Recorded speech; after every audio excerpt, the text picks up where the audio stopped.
I've never played this particular level. I actually just bought this game, but there was a free demo that was out before I did my How to Save Analog Horror video last year.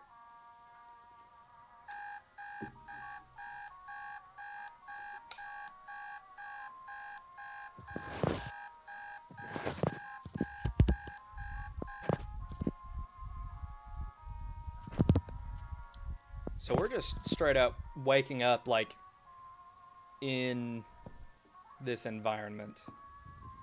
So this will be a little bit of a different sort of stream than others that you might see because as you probably saw in the title, I am recording B-roll for the next video. So that means that I tend to kind of play the game just a little bit differently.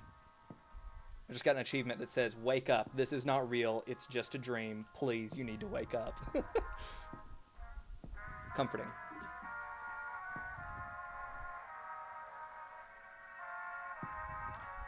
As you can see, this game is loaded with effects to give it that kind of like analog horror feeling. And it's basically just all about exploration.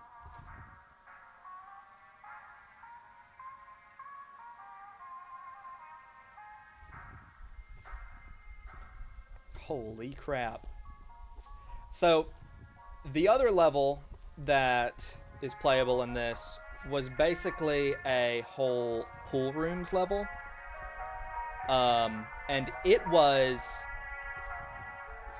scarily massive. Like, it really did nail the feeling of, wow, that is loud. It really did nail the feeling of, like, just creating fear in how alone you felt in this gigantic space.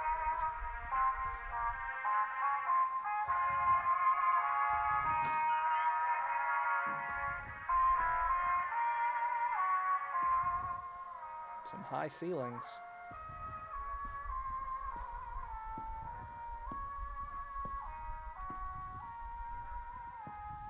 Looks like a water tower or something. Maybe I'm supposed to head to a water tower. Hello, Peach.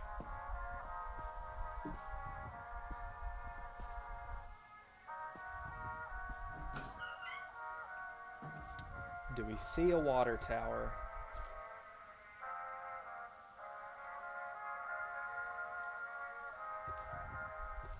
I basically just see the same house. Oh, there's a water tower.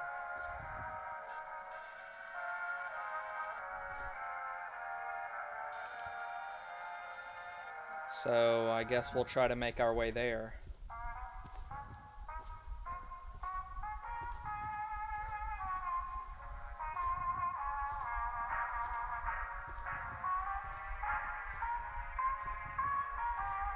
Disney's fake creepy town? That sounds cool. I don't know if I've heard of that. I know the whole thing with, like, Epcot was originally supposed to be a town. Like a real town. What's the acronym for it? Like, Experimental Community of Tomorrow?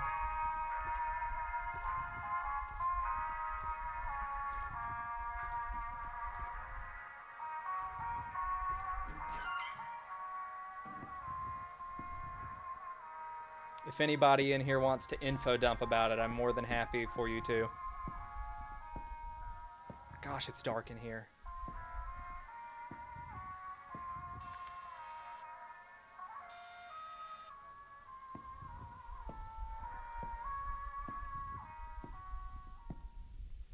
Oh, and it just got really quiet, too.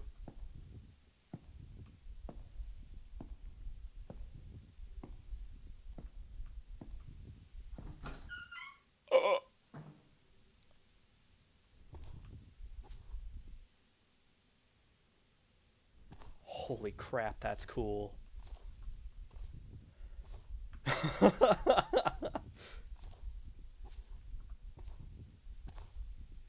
Hello, Subsist. Also, you guys may be interested in knowing that there are 6 new emotes for you guys to use in the chat if you're a channel member. I don't know if there are any channel members in the chat, but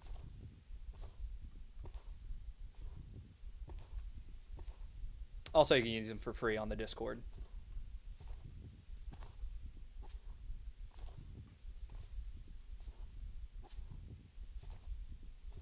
Holy crap, this is so cool. I love how they set it up with the speakers, and like now they're all silent, but I'm still having to walk past more of them.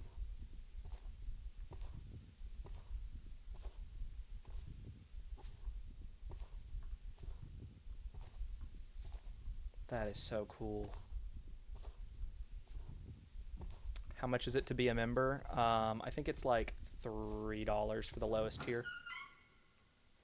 I can't even remember. But I think Hatchling is $3. It's been a while since I set it up.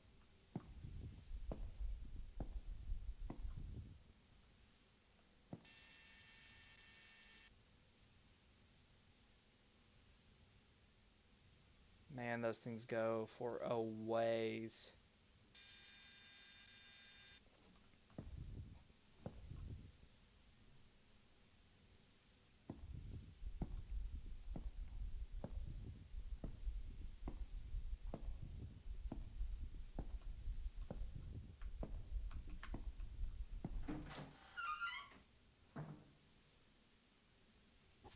I feel like I am not making progress to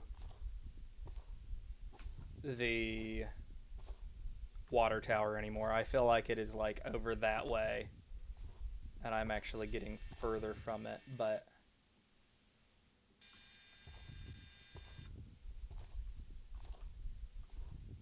a person that just ran around that door frame? I didn't see it if there was.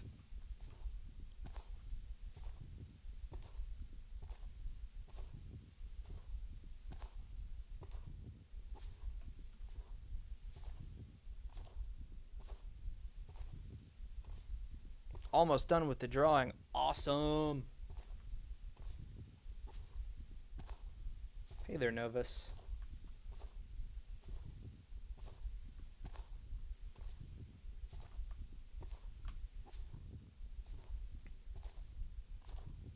So I will probably be streaming for a decent little while because the video is going to be very long. So far, it is... Good grief, that is bright. My room is completely dark aside from my screen. That is actually why I'm not on camera, is because I wanted to have a spooky experience with this game. I absolutely loved the first level.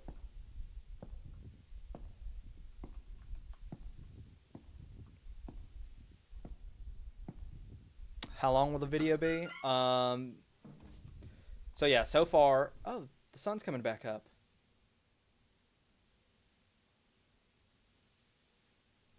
That's a great shot.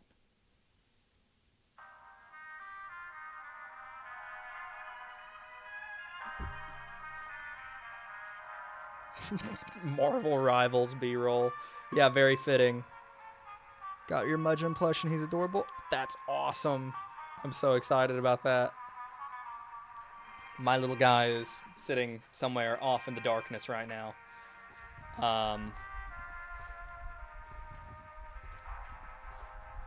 Let's see if I was right about the water tower. Oh my gosh, this is so cool. Turns out the real horror was eye strain. Yeah, fair enough.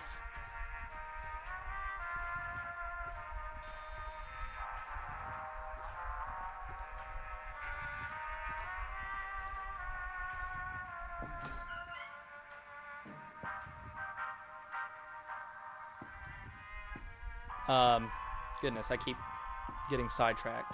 ADHD simulator. So as I was saying, right now the script is about 7,000 words. That puts it at about an hour currently. 7,000 words is about how long my Liminal Land script was, if I remember correctly. Um, but I am nowhere near done with it. I've got like, let's see. I think I've got one more film to go through, and then 3 fever dreams, which are like the shorter episodes. And then after that, I've got my analysis section, and I've got basically like 3 theories that I want to talk about. Then like predictions for where the story's going in the future, and then just like a little conclusion.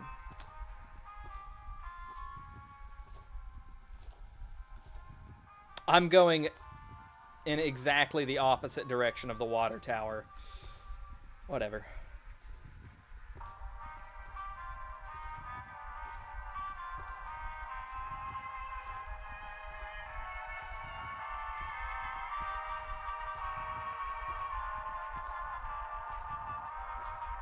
Video's going to be so peak. I hope so. It's one of my favorites that I've worked on so far. Especially because, as far as I can tell, nobody's done like a... I haven't found any, like, full breakdowns of Product's whole channel yet. And I have noticed so much stuff that I have never seen anybody mention in the comments.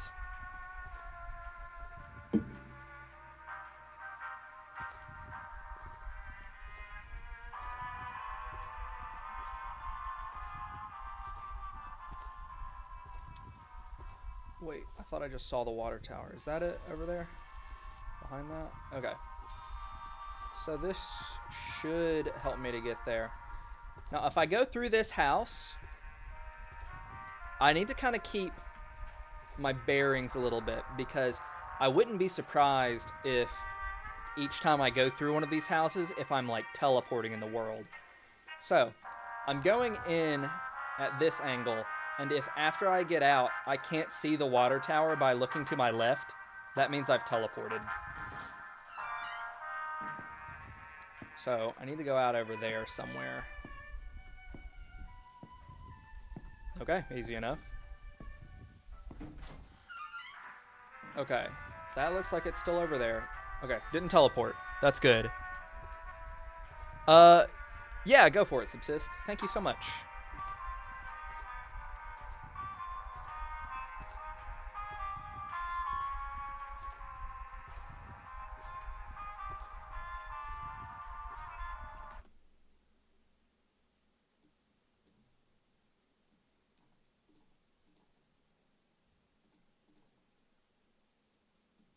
Let's see. Hold on, I gotta set something up.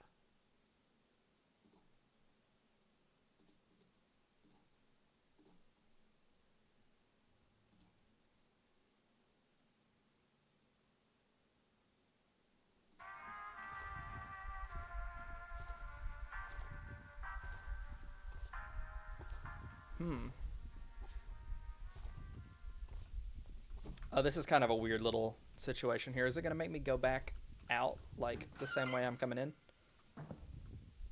Oh, the music stopped again.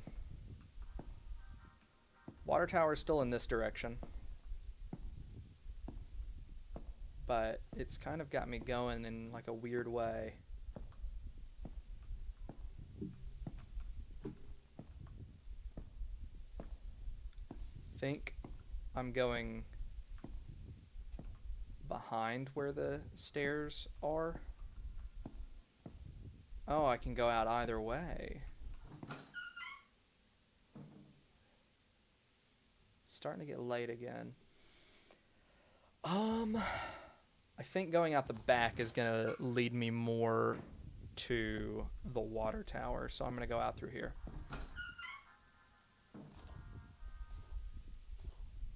What was that? Oh. This time night's falling while I'm just walking around. The sun is setting in the same direction that it rose, which is really creepy.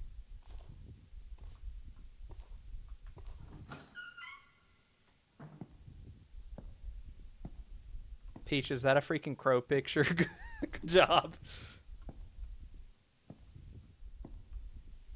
I really like the ambience of just like this indoors at night.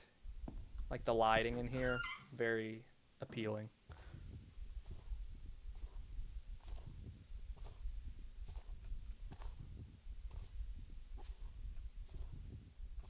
This is so cool.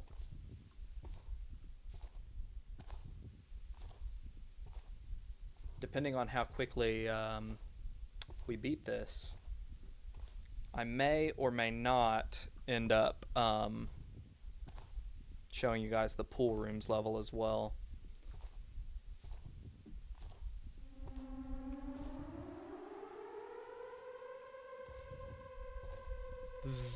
That is not okay.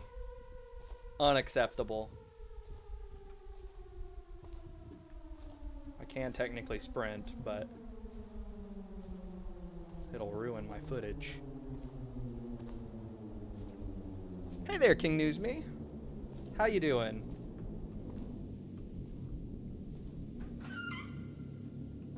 Subsist. I need you to go ahead and spam King's YouTube link in the chat, because King makes awesome videos. He talks about like Goosebumps and the Haunting Hour and stuff like that, which is all stuff that I grew up with and like really set me on my path of liking horror. So if you guys are interested in that, please go check out King News Me. He is one of me and my wife's go-to, like, we're gonna sit down and watch some videos while we eat.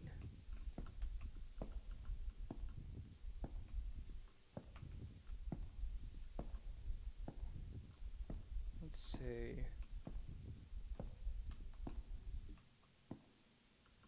I completely lost track of what direction the water tower is in. I think it's still over to my left, but is that it?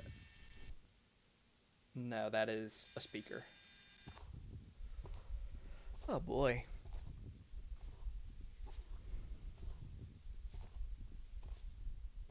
Thank you so much, Spirit on the Horizon.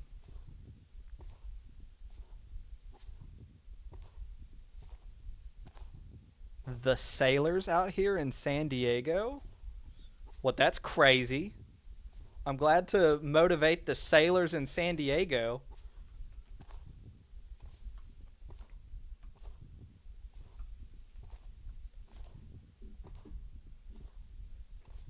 Especially after the U.S. military decreed that I'm not allowed on any boats anymore.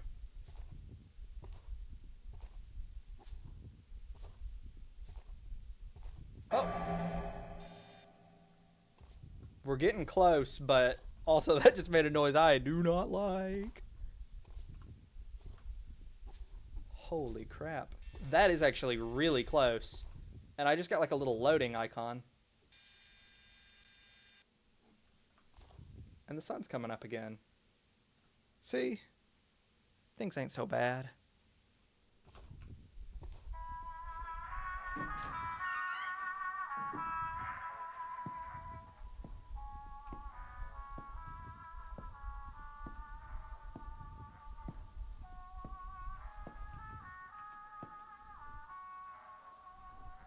All the fences that just like intersect each other is so strange.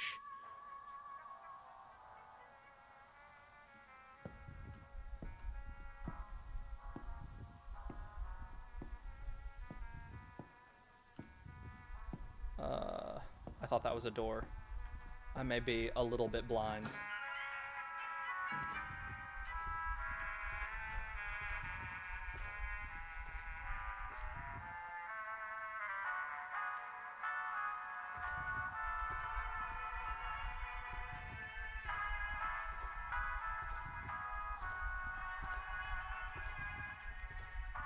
Lore drop? I didn't mention anything.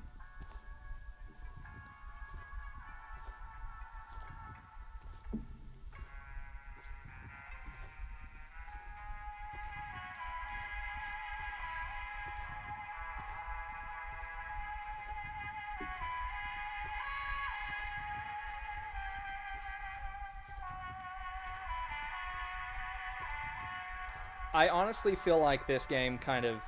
So, something you hear brought up a lot in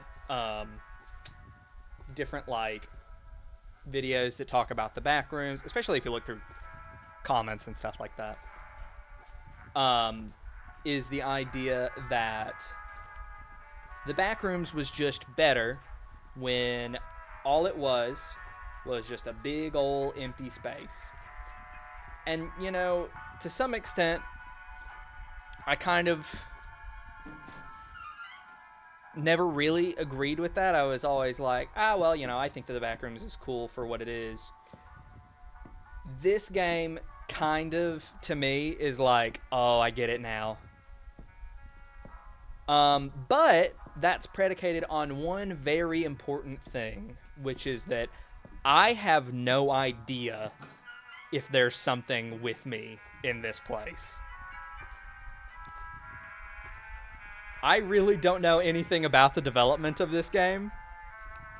I was looking up Dreamcore games for B-roll for one of my videos in the past, and this just kind of popped up because it's called Dreamcore. And that's all I know about it. It was free, and I downloaded the demo for it when it was just the pool rooms level. And that part of it's still free. This level is not. We're getting closer. But anyway, so at this point, it's like there's this ambiguity about it that just makes it work really well for me. Okay, we're getting real close to this thing now, assuming there's not some weird, like, optical illusion and it's actually several thousand times larger than it appears to be, and we're actually 4 hours away from it. I can't get into this house. Interesting. I was in that one before.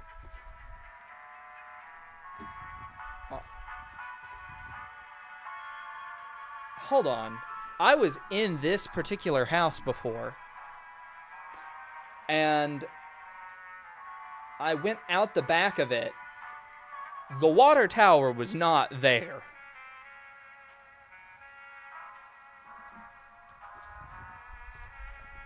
I don't know where I'm supposed to go.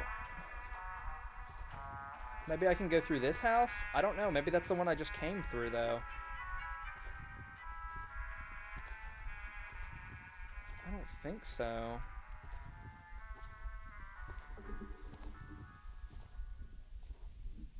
There goes the music again.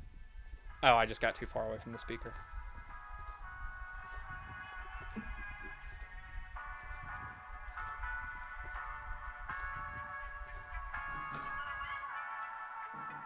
Alright, so I need to be going out the left here.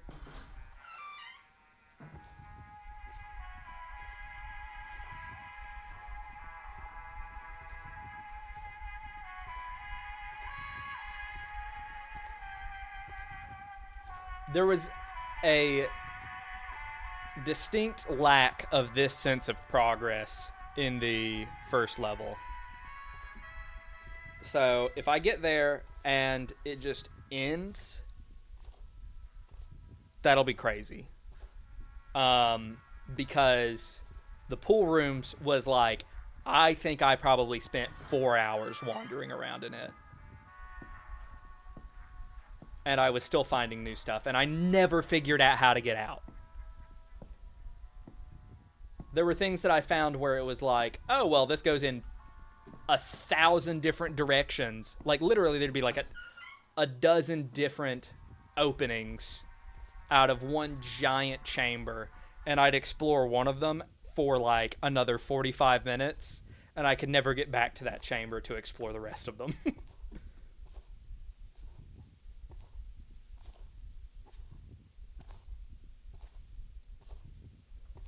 Okay, sun went back down, but we're close enough that we can actually see the thing.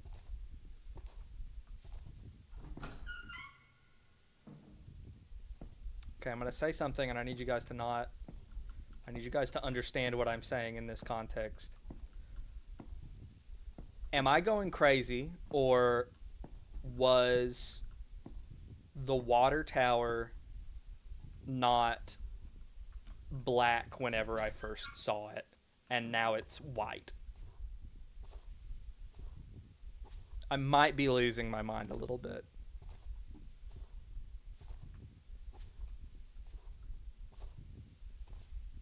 Do I stream often? I have not in the past, but recently I've done another stream, and then there's.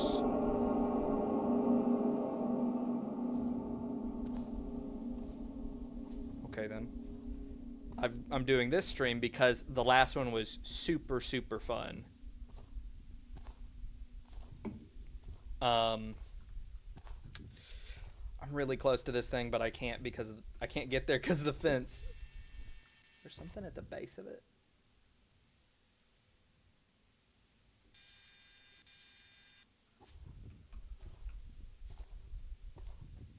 It was white the whole time? Okay.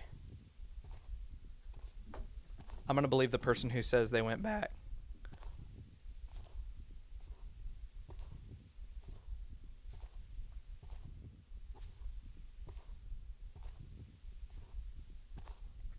You know, I think I feel like I was saying something before the jump scare noise, and I don't remember what it was.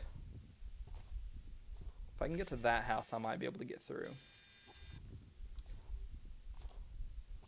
Huh. It feels bad having to walk away from it. Subsist, I'm gonna kill you. Are you gaslighting me? You can't both be telling me the truth. and I feel like I know you better, and that means that I should trust you less. Good grief, there's so many houses.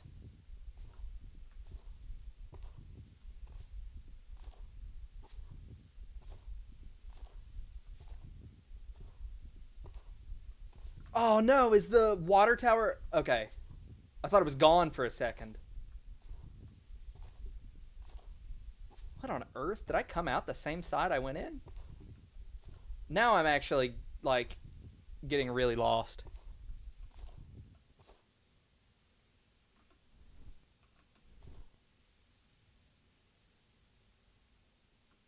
How can I get in there? If I could get to that house, maybe? It's so hard to see.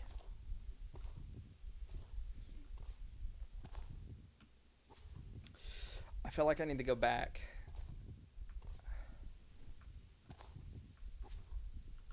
Let's see if I can go out to the left or something. No, there's no way I can go out left.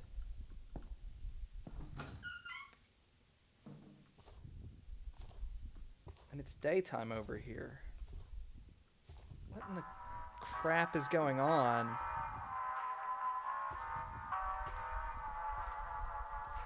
I think I'm just gonna go out.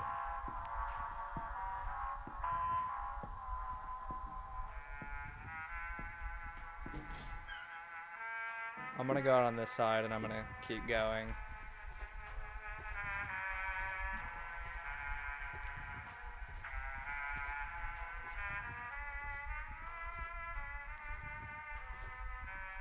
I don't like that I'm getting further away, though.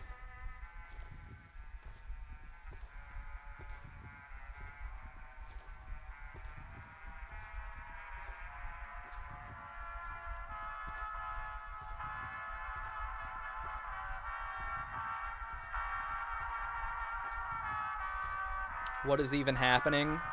Good question.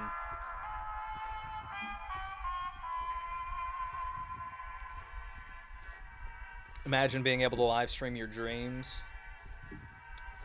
That's basically like the machine from Arcadia in the farm. where it can like record hallucinations and stuff like that.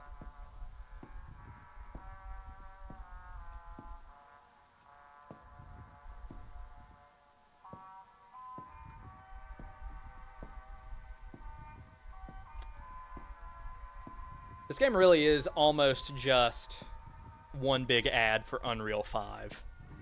What music do I listen to? I listen to... Gotta head out now. Goodbye, tree pot? Is that what that says? It's kind of far away, sorry. Goodbye.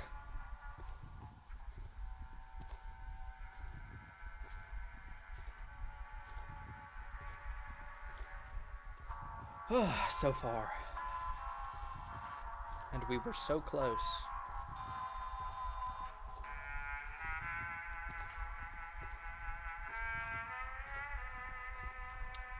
This looks like we might start making some progress again, though.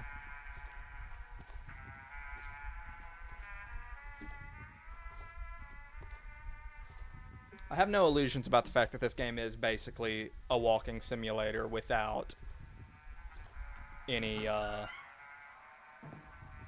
story. But I still like it. The more distance between me and the tower, the better. But no, the cryptic graffiti showed me the tower, so I gotta go to the tower.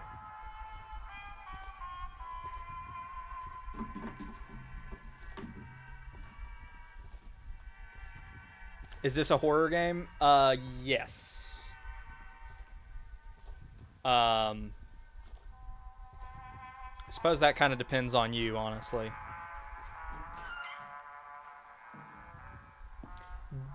You know, Dakota, honestly, I think that's kind of the point.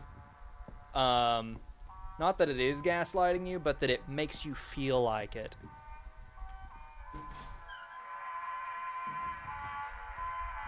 I feel like I came through here before. I'm fairly certain that this is where the angle I saw it from before. Jump the fence.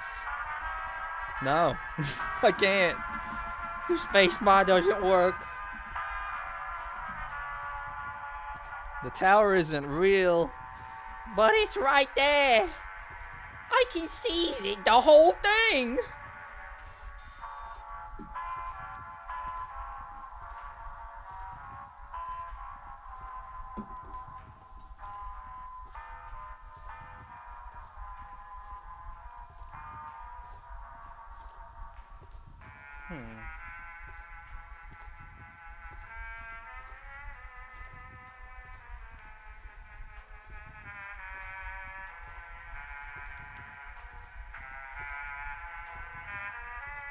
If I can get to that house, I can make it in.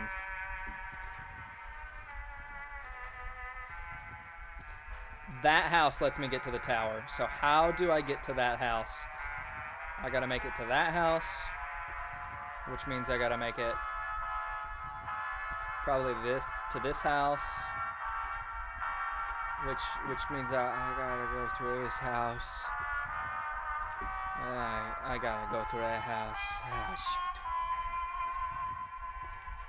Okay, so walk away for a bit. I gotta go left. I gotta go left out of here. I gotta go that way.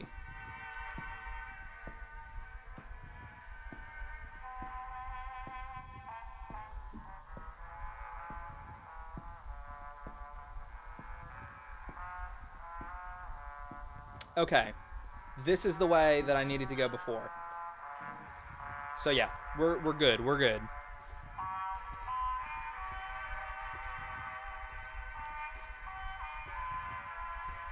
Thank you, average caffeine enjoyer. I've got my chat on a different screen than it normally is, and I'm like, oh my goodness, it is a little hard to read your names sometimes. I may have to swap it, but it's a much darker screen, and that's why I'm using it. Oh, I just got another little save icon in the bottom right, so something bad is about to happen. I don't remember which way I'm supposed to go from here. I guess I can step out and see. Where's the water tower?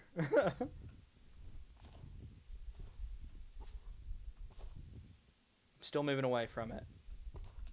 I feel like it was in a different spot. I feel like that thing was in a different spot. I keep looking at chat and then continuing to walk and confusing myself. Maybe if I go and follow this and I go out in a different direction, I'll figure out where I need to go.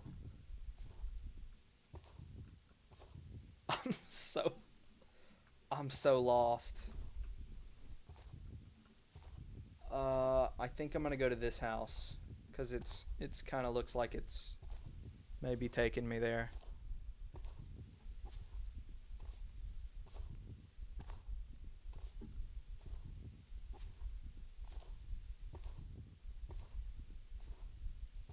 So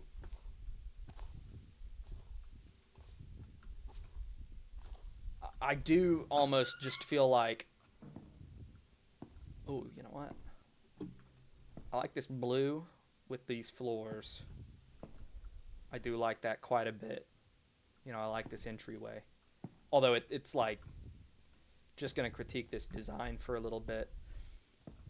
There's not really anything you can do with this space. Like, wouldn't really be good for living in. That is so dark. Oh my gosh.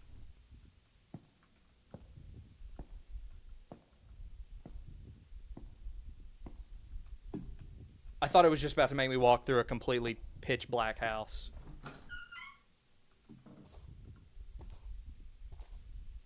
Okay, I feel like we're still making progress. Blue walls, very 2004? What's wrong with blue? There's not that many choices.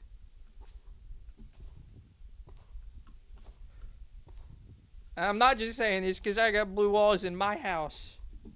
I ain't painted them that color.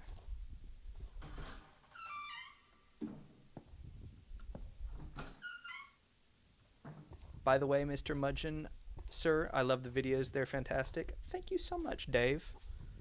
How did we manage to get farther away? I don't know, but that's looking like progress to me, baby. Check that out. I think that's the house we're aiming for, which means that's the house we're aiming for, which means that's the grass we're aiming for, and we're on our way to victory. Bad with directions, only when I'm looking at the messages you dudes are sending. I am great with directions normally. I feel like I gotta go out this way, but, you know, maybe, let me double check. Let me double check this. That looks like that might lead to the house we need to go to.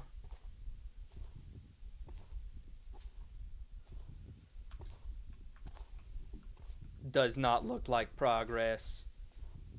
I didn't realize I was cultivating a community of doubters.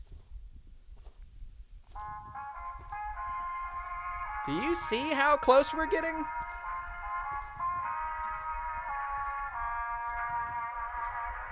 If this house has a door that lets me exit on the left side, we're there. We're at the water tower. Probably.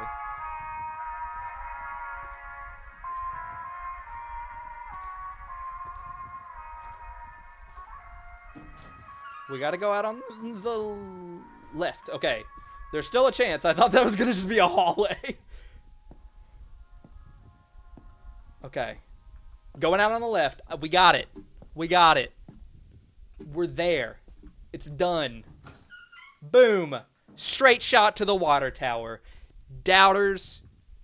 Subsist, ban them all. Ban everyone who said that I got lost. Not really. Don't do that.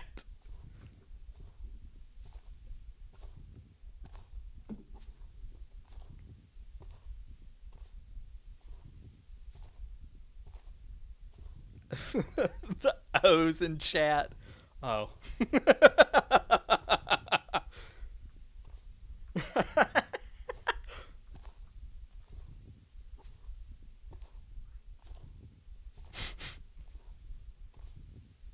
forsake us, Father. There's something here. What is that? What is this? A key. Oh. Are we looking for just a door somewhere? That wasn't the end. And I don't know where we're gonna just find a door.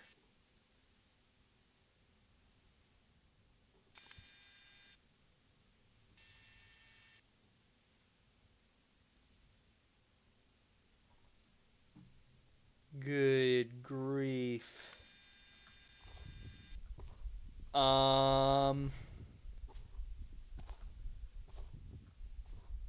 Well,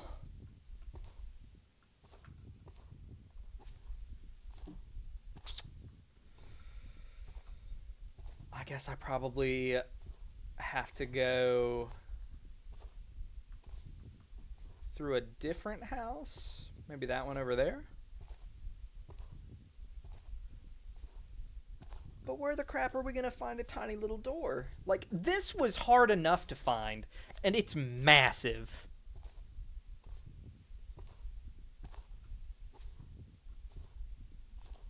Holy crap.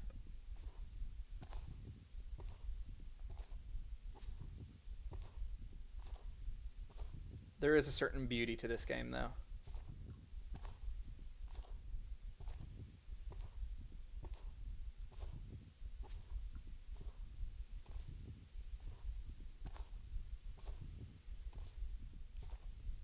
Not even a bit of hydration. What's that on the side up there?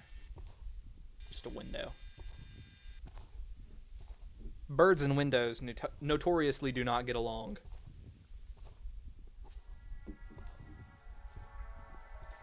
Oh my gosh, there's so many houses over there.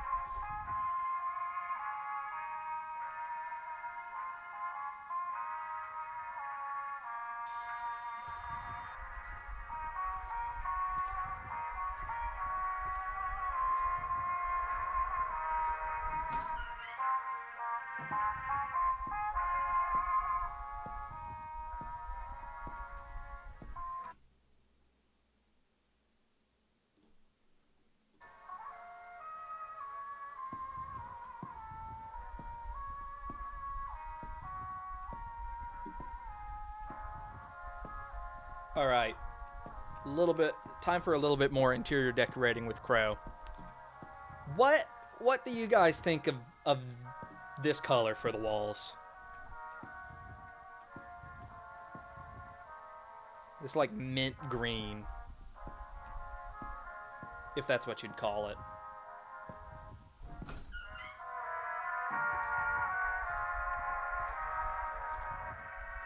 I am not a fan myself.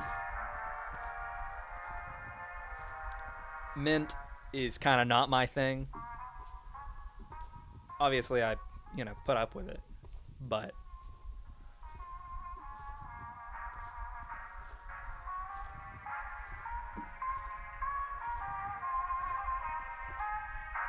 could work as an accent. I typically prefer my greens to just be from like plants. Throughout all of college, I had like a dark green room, and it was pretty nice. It always felt relatively warm in that room, like pretty cozy.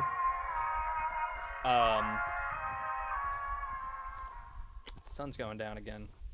But ever since then, I've kind of just been like, I'd prefer colors that are maybe a little lighter, just so that I don't feel as depresso in my room. Do I like mint flavor like in ice cream or candy? No, that is specifically what I dislike, and it's actually to the point that I I don't like the color as much because I hate that flavor so much. It's by far my least favorite flavor, and I enjoy most things. Now this I can get behind. That's this is regal. This is refined. This is class.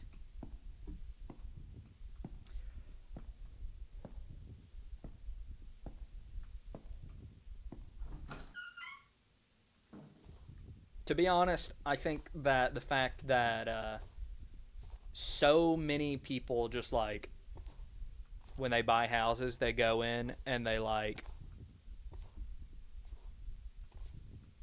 strip out all the wallpaper in their house. I'm like, that's such a shame. Like, I get that it's old fashioned, but like, it's kind of nice, you know? Like, it can't be too crazy. Because here's my theory. I think that you don't typically want to walk in a room and have the room generate thoughts in your mind. I think you generally want your room to just be something that isn't contributing more stimulus to you with how much stimulus is already in the world. Subsist is mad with power. What happened? What happened here? What's going on? Subsist, level with me. Are you going mad with power? You better not be. Hey, no. No. No tyranny for you. No, not even a little. Gray for paint is goated. I don't know if I agree. I think it's alright. I like a little bit of personality. And I mean, I guess gray has some personality to it, but I guess I'm also biased because every single time that I've ever looked at like a house listing with my wife and it's had gray paint, she's like, this is awful. This is like a prison. And so I'm just like, have internalized like I don't like houses with gray paint. You'll be disappointed. So, and that's how marriage is. Is Poulter here? Yo, Poulter. How's it going, my guy? All right, subsist. Time for another link spam. Poulter is, last I checked, very, very, very close to 100,000 subscribers. He may have actually ticked over since the last time I checked. But Poulter makes some of my favorite videos. So please go subscribe to him. He talks about like different horror movies and stuff like that. He gives fun theories on them. And I just, every single time that that's new. But every single time that I watch Poulter's videos, I'm just like, shoot, this guy is so underrated.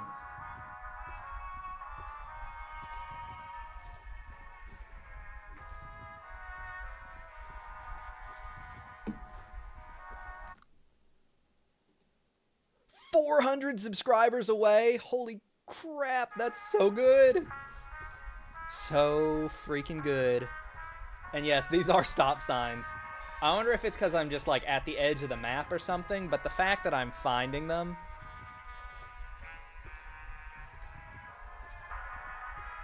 the fact that it's different is kind of just like, you gotta follow that in this.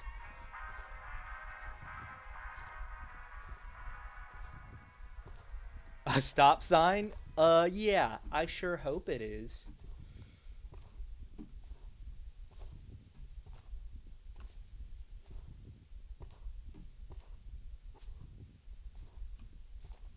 It's really quiet out here. What happens if I just keep going?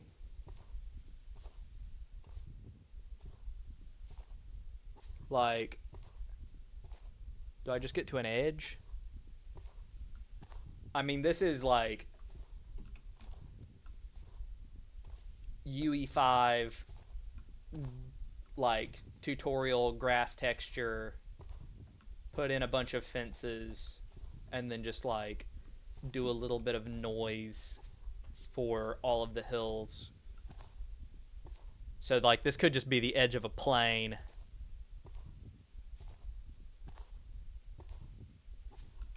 Or it just drops off. I think that's literally what it's going to end up being. Is that a door?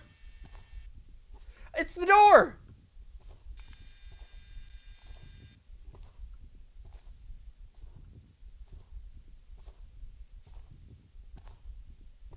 Holy crap. We went straight to it.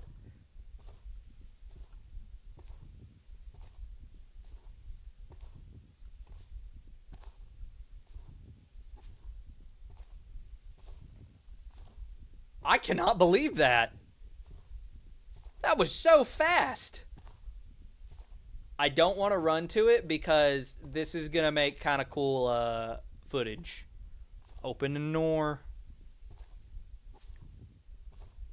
One short hike away. So there's actually imagery in one of Product's videos that's very similar to this specifically. So that's really cool.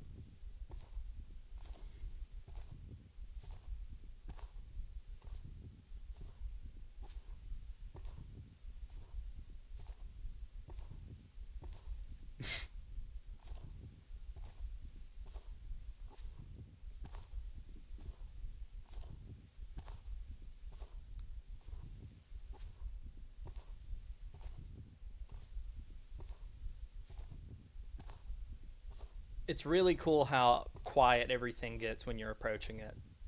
Like you're literally walking to the edge of the dream. I wonder if I can walk around the door.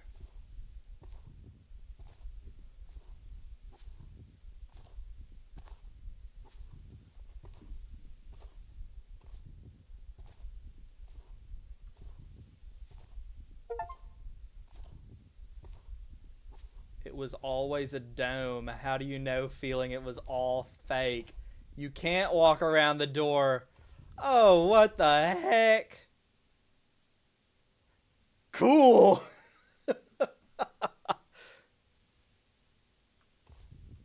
I think...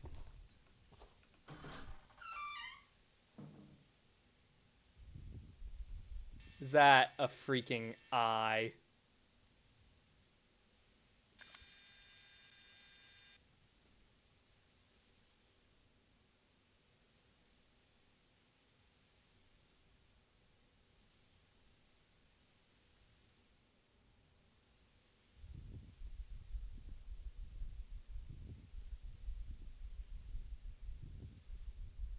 Interesting.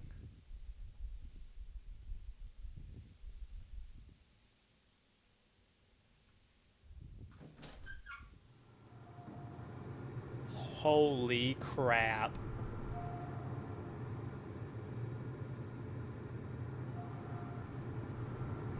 Is this a parking garage? What the crap, guys? This is so cool.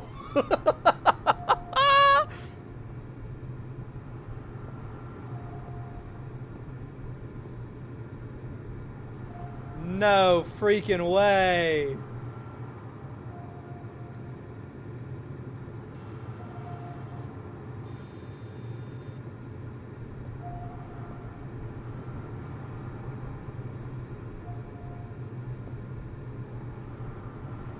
Stairway. I wonder if this is the end.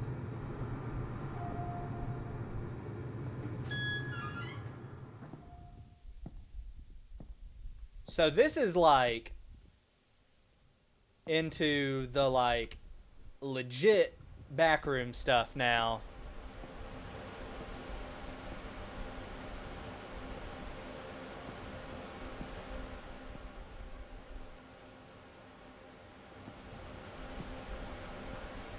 I 100% thought that we were almost done.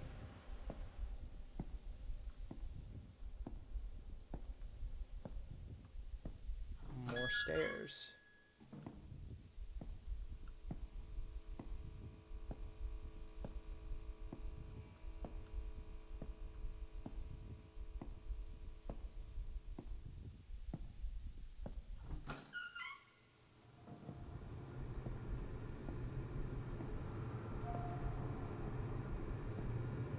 This is so cool.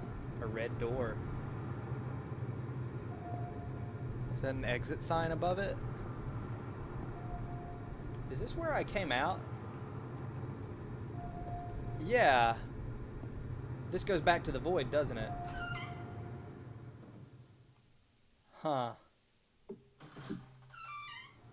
Interesting. Okay. So this is a lot more what the pool rooms one was like.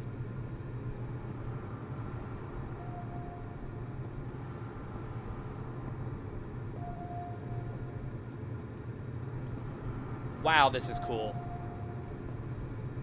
My goodness.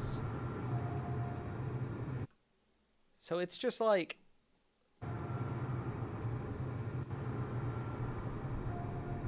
Let's see.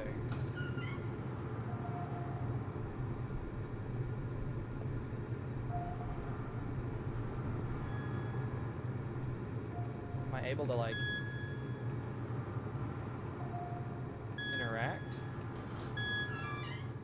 Huh. Kind of reminds me of Digital Circus. Yeah. I mean, I think Digital Circus is drawing from very similar places as this. Is there some other direction I'm supposed to be going? Like...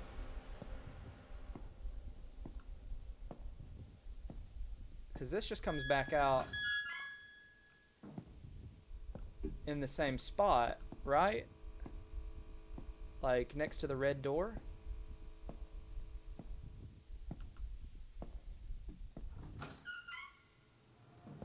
I haven't noticed anything else. Did I miss a door or something?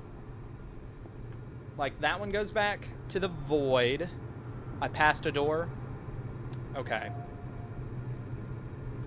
I'll keep a closer eye out.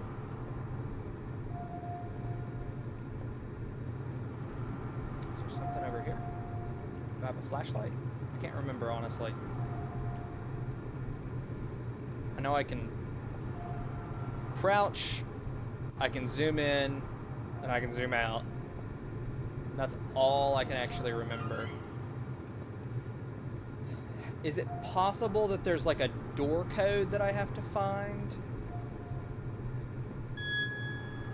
Like there's beeping here.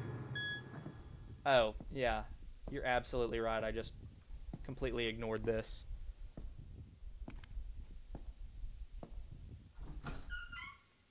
I'm like overcomplicating this in my head. I'm like, I've got to find the code so that this doorway turns into a portal to some other place. And it's just not. It's just, oh, actually, no, I need to go right instead of going straight.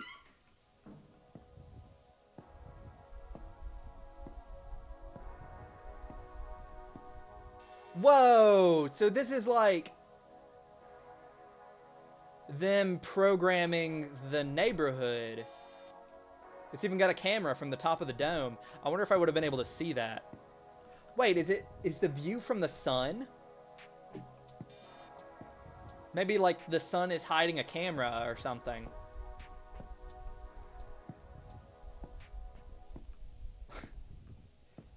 Pro-level cable management. Rules. Keep it tidy.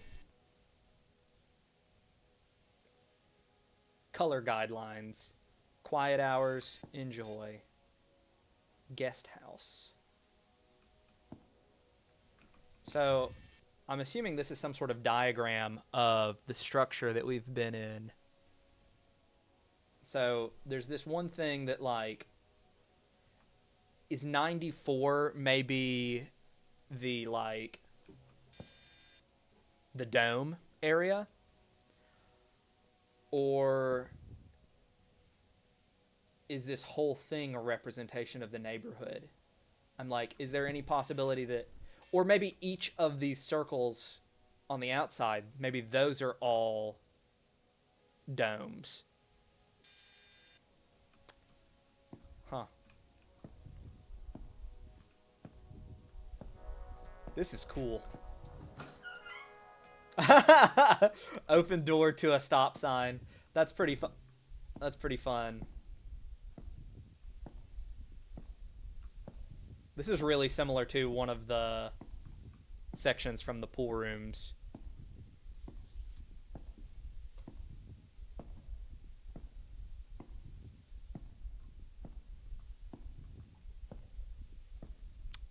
Really like your videos. Can see this clear inspiration from Wendigoon, but I feel like you still need to make it more of your own, especially because you cover most of the same topics he does. I feel like it's... What the crap? Is this another dome? We are in another dome. I was gonna say that I feel like aside from the fact that I talked about Pen Pal and the Glenmont Metro, it's been a while since I've talked about something that Wendigoon talked about before me. And I had been planning to talk about Pen Pal for many months before Creepcast started.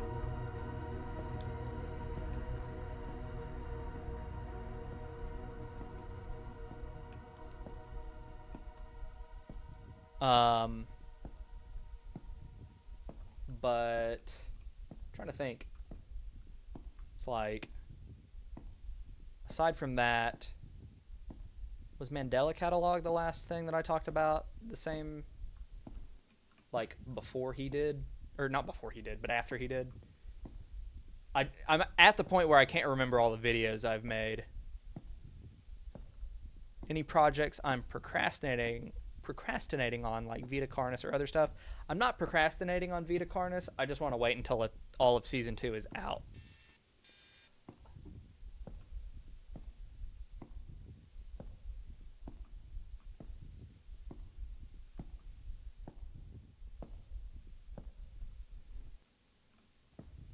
Making a video on Pen Pal does not equal reading it.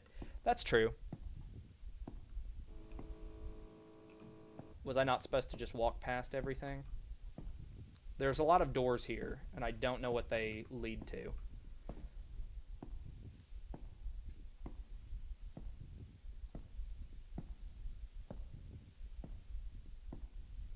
As far as projects I'm procrastinating on, right now I wouldn't say I'm procrastinating on anything, just because of the fact that as of now, I am just super passionate about the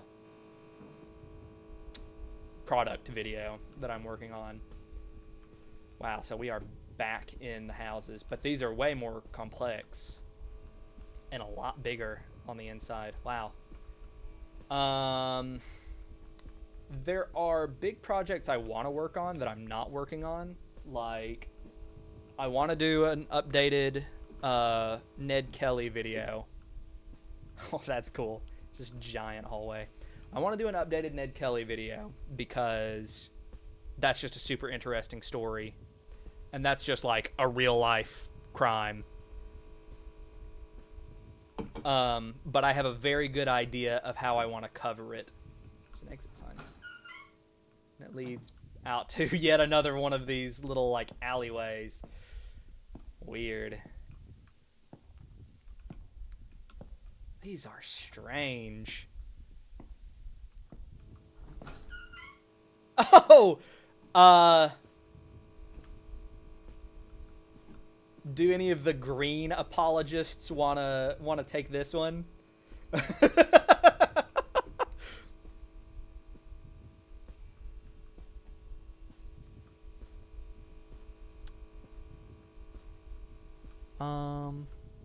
Oh no, I wouldn't say that that's poor word choice or anything. Because there are definitely things that I have procrastinated on in the past. I guess one would be like, I guess some people,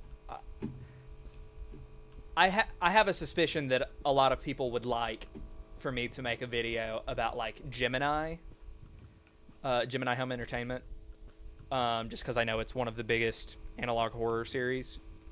I haven't watched it. I've heard that it's like the best one, but that has kind of put me into here's a bad habit I have, and I bet that a lot of people out there who have like OCD can relate.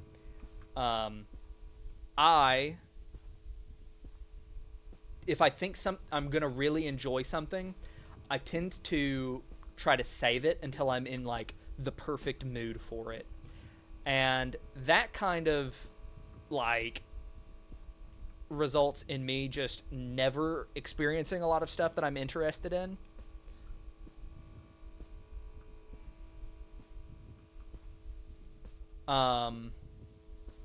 It's like, great example. Well, hold on. Let me think of a slightly less great example.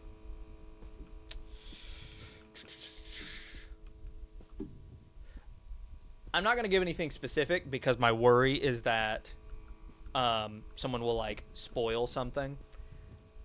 But there are plenty of games that I... Oh, CGI leaving. Oh, goodbye, CGI. I hope that you have a good rest of your day. Lots of anime that are like that too, yeah. Yo, we got an orange house. It's almost curmudgeon orange. It's not a, I don't need to watch this, I already know that it's good. It's more like, I am scared that I'd enjoy it more if I saved it for later. Wow, that's cool. And so, yeah, that's just something that I tend to kind of end up feeling a decent bit. And at some point, I kind of just had to be like, you know what? I'm just going to chill out and I'm just going to play some stuff. And even if I don't, have some life-changing experience with it, maybe that's okay. Maybe I wouldn't have if I, waited until, I had like a rainy day for it or something like that. That's like just a random example or something like that. Sometimes it really pays off. That's what I did with Inscription. I waited an entire year after it released to play it, and Inscription is like so absolutely my type of game. Like, I don't know of any other game that feels more like it's made for me than Inscription. I love Magic the Gathering. I love horror. I love like retro kind of style, like demake graphics. And just the entire presentation of that game is just perfect for me. And I saved it for an entire year, and then I played it like all alone in just pitch black darkness in my office, and it was magical. It was so nice. Some of the moments in that game just hit so hard because of the environment that I was playing it in. Also, this looks like it might be the exit, so let's see. I was wrong. And I may have gone in a loop, but who knows? He did go in a loop. Oh, what the crap. Oh my gosh.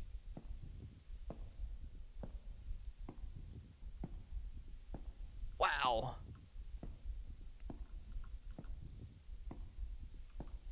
Well, that is unfortunate. But yeah, that is totally what I did. Wow. That's crazy.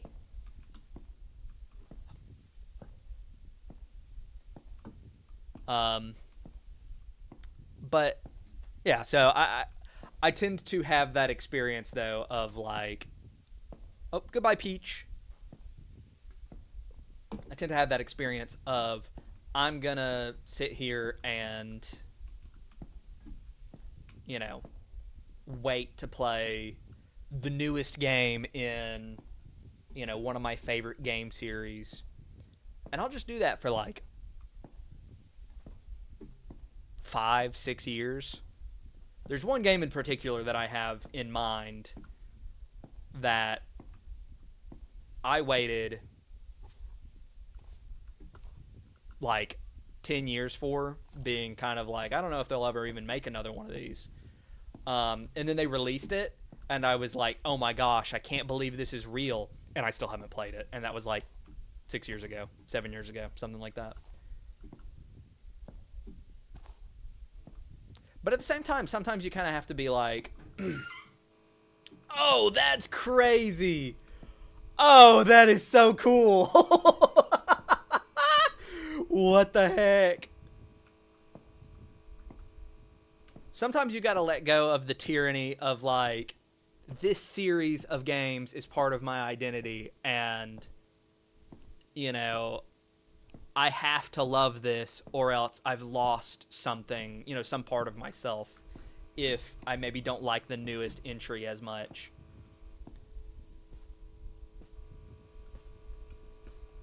I love just having to crawl through the thing back there. That's crazy.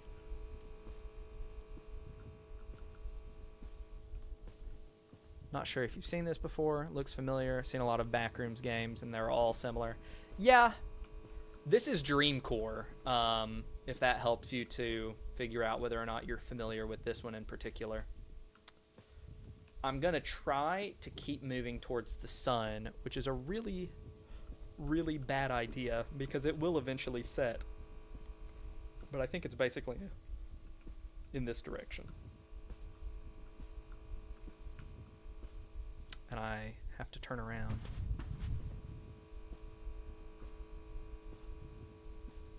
Got to continue Faith.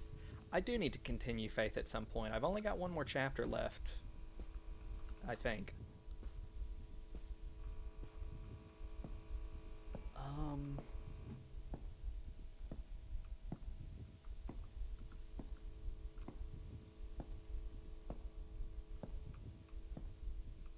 trying to figure out how to go in a specific direction, but I'm not sure the game's gonna let me.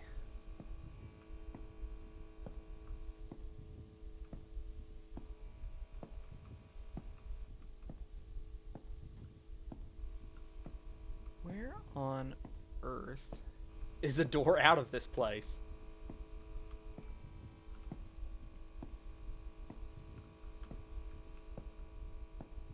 I need to have less of those little whippy movements, because those have to get cut out.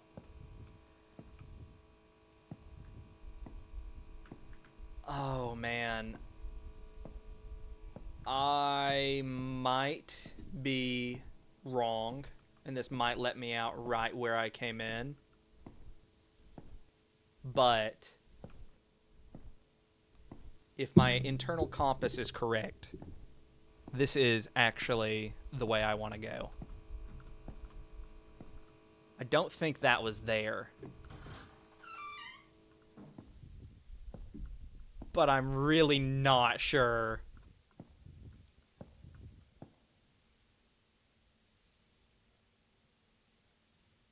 Oh, that hurts. I'm like, they could totally be screwing with me and just like... Yeah. My younger sister-in-law gets after me every time she hears me say compass, because she doesn't like that I call it a compass. And she's right, but don't tell her that, because it's really fun to say it wrong and tease her.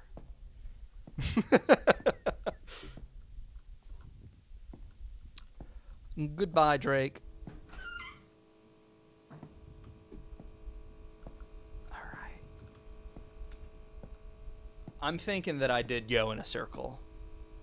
Makes me sound a little pompous.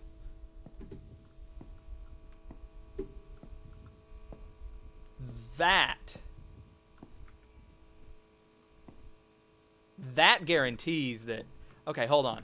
If I can go this way... Alright, no. I was right. I was right. That absolutely was a different entrance. Okay. We're good. We're good. Because that one that I started crouching under, I remembered that that was actually the... as soon as I came out on the other side of that crouch, then on the right and the left, there were stairs going up. And when I got upstairs, there was nowhere else for me to go. This one didn't have any of those stairs to the left or right when I came through. And I also didn't see the railing above. So, this is actually a new area. It's just they're trying to trick me into thinking that it's the old area. Which makes me think that if I go back the way that would have been backtracking, then maybe I'll end up in a new place.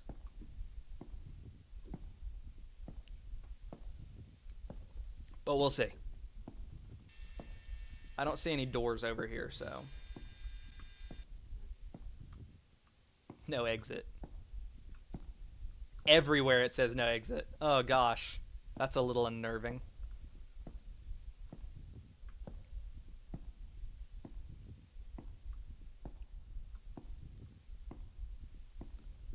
This is the thing that I love about this game, is there is something very, very bad about the feeling of being like, oh, I'm almost out, and you're just not. Like, it just keeps going.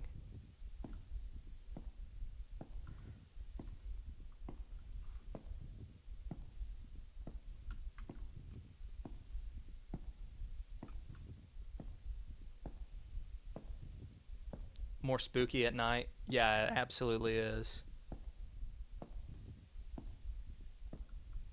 Throws you into an infinite loop with no real ending. I mean, that might be what happens. I couldn't get out of the other level. I heard people say that there was a way to get out. But who knows, really? You really think somebody would do that? Just go on the internet and tell lies?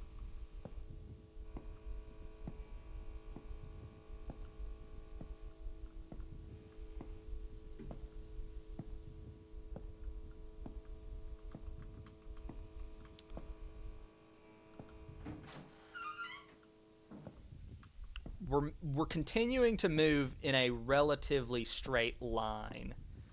So the best I can figure is that hopefully eventually we'll make it somewhere, but also honestly, ooh,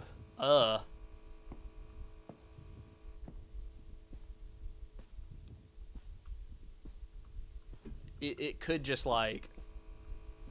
we've not been given any guidance about what we're going for. Like, at first, it told us that we needed to find the water tower. And then we knew we needed to find the door. But after we found the door, you know, there were limited options temporarily, but like immediately afterwards it opened up into this, and I'm like, are we looking for the guest house maybe?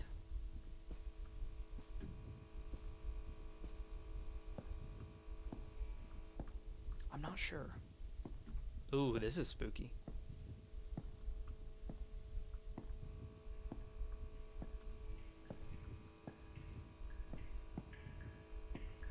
There's music.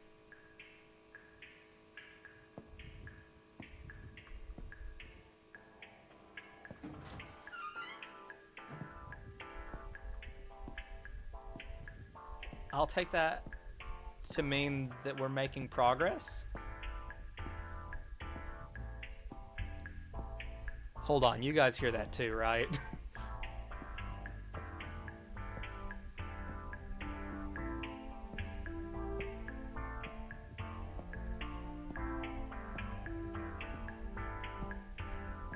I'm gonna be honest, at this point, I'm a little bit confused about which direction we're heading in. I don't know if the sun is rising in the same place every time. Also, I do like this music.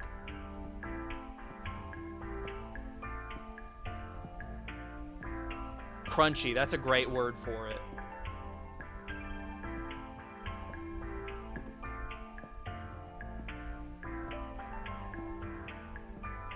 Trap Queen by Fetty Wap on a JBL speaker.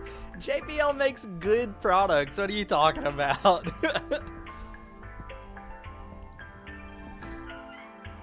Oh no. Are you for real?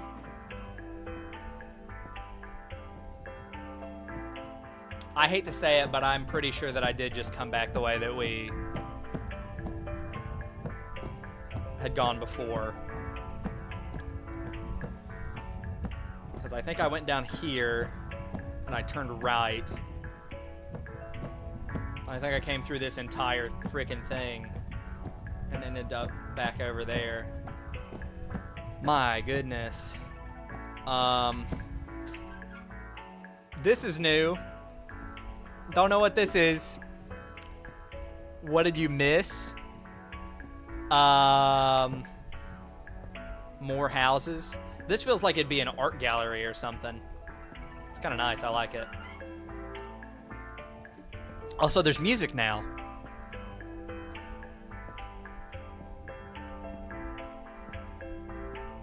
If you guys want to hear one of my favorite videos that, if you remember my friend from, that I mentioned at the end of the Pen Pal video, and I shouted out his art, there is basically a Kids Bop version of Trap Queen that I love to send him every now and then, just to torment him.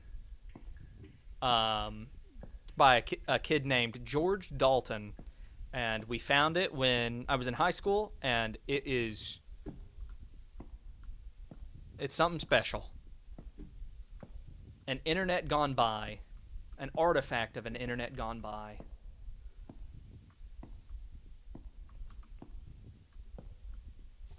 It feels like it's opening up a little bit more. I missed the bite of 87. Oh, I'm sorry.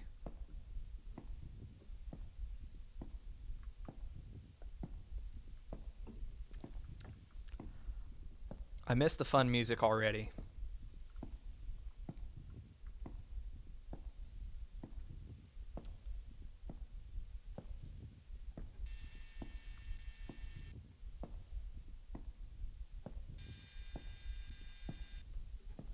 Huh.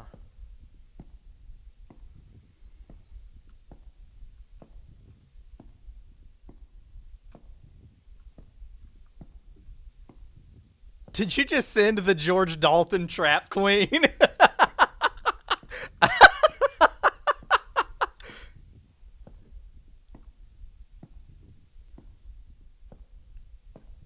Have fun. Have fun listening to that, everybody. Note that I said it was special. I didn't say it was good.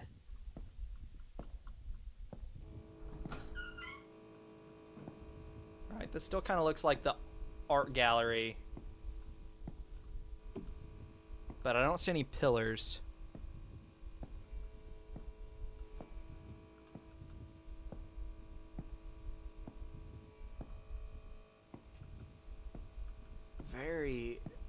I like that the architecture just gets progressively stranger.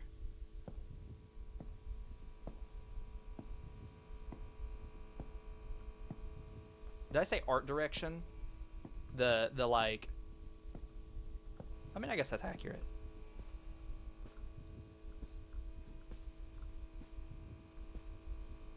But the interiors just get more and more like unlivable.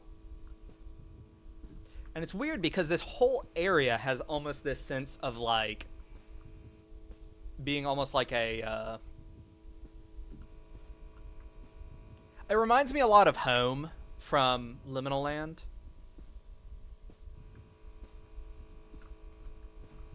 But where it's like, you know, this underground thing where people are supposed to live, but it's not really made for them. It's like the guts of some facility that just got repurposed into something people technically could live in. Like, there are rooms. I came this way before. I wish there was more from Liminal Land. I agree. I like Liminal Land.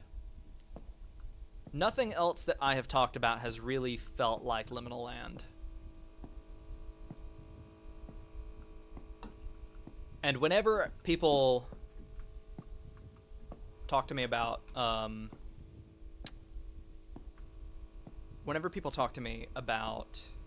which videos of mine that they liked, usually Liminal Land is the one people say was their favorite. I feel like that was the way that I went in.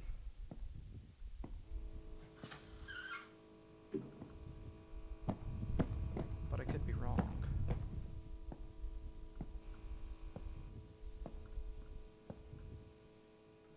I'm so lost.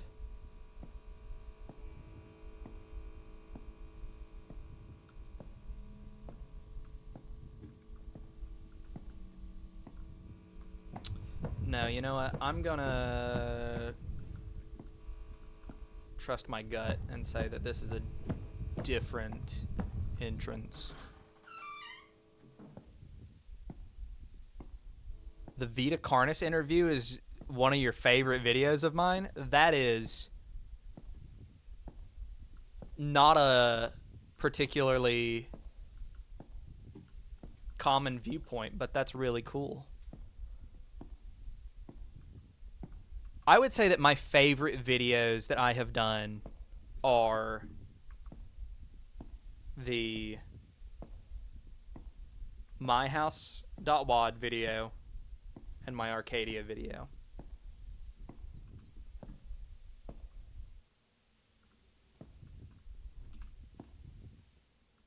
I wish the sun would come back up again.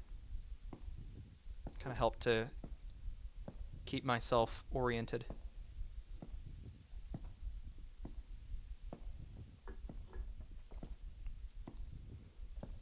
Angel Hair was a fun one. Goodness, this is a big space.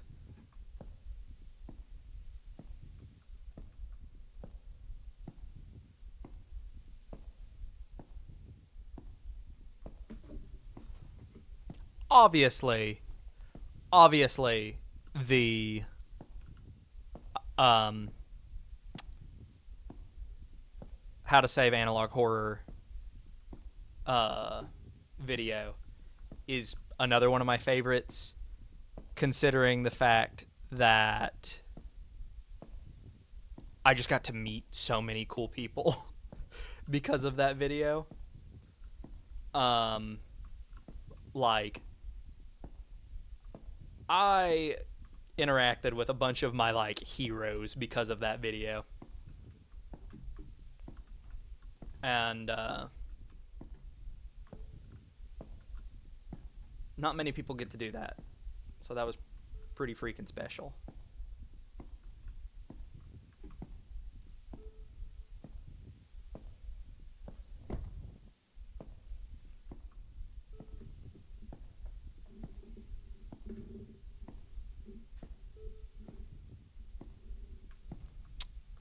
One with the car, which she wrote. Oh yeah. Backroad, definitely another one that I enjoyed working on a lot. I do have another story for Panopticon outlined. I guess, you know, there was the question earlier about me procrastinating anything. That's probably the video that I've procrastinated the most. There's a beeping coming from over here. This must be a corner of the map. I need to figure out how to get in there. Surprised to hear Tail Foundry's voice on that video? Which video?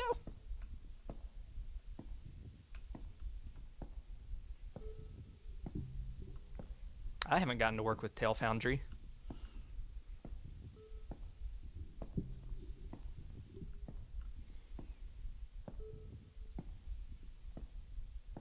The portal that turns you old. I went to the beach that turns you old. That's one of the funniest videos I've ever seen. I don't know if you guys know what video I'm talking about. There's like an edit somebody made that's like, I think it's like,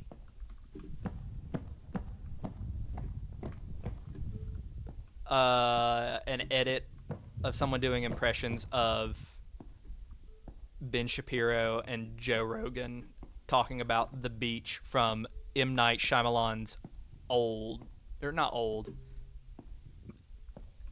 Is that movie just called Old?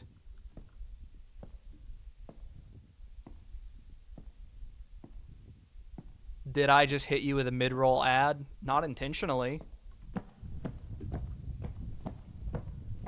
I gotta figure out how to get back there into that corner using one of the doors, but there are no freaking doors here. Okay, there's a door. Here's a door. All right. I gotta go find the beep. So, we're going that way. I can't believe that movie is just called Old. But anyway, that's a great video. It's really funny. Ooh.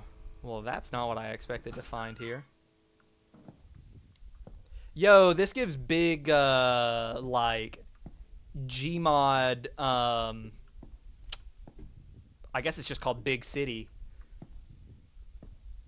Okay,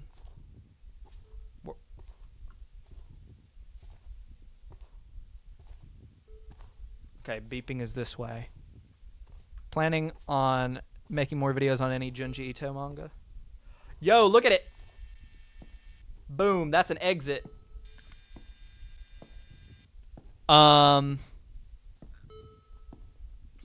So, going in order. Planning to make more videos on Junji Ito? Absolutely. I have to figure out which videos I want to do, though. Like, which stories of his I want to talk about. Obviously, there's the big ones, like Uzumaki. I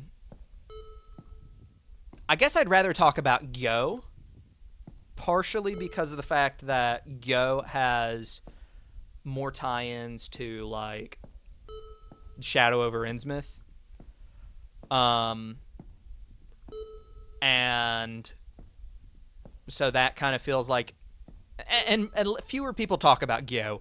Also, Gyo will be very awkward to talk about because there's a lot of imagery in Gyo that's a little weird.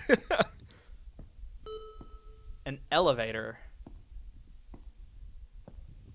Are we on floor 94?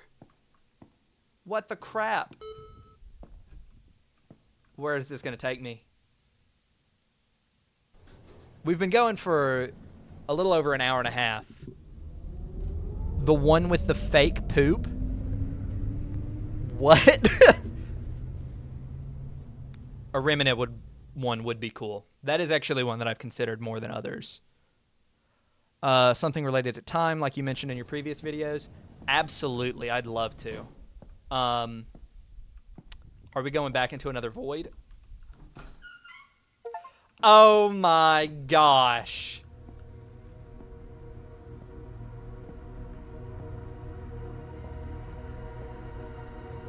This sounds like, Oh, what's their name? The person who did the My House music. Holy crap, this is so freaking cool.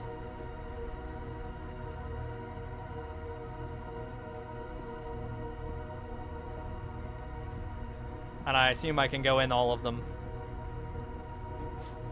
Sure can. Oh, now here we go.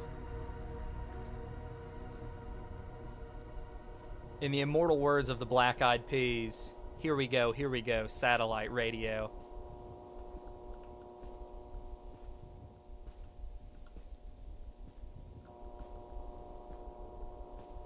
I came up with that when I was like 10 years old, and I've thought it was funny ever since.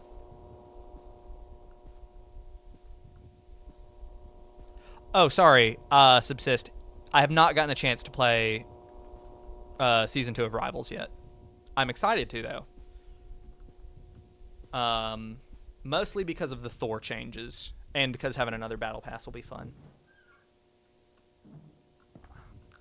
Yo, I like these plants.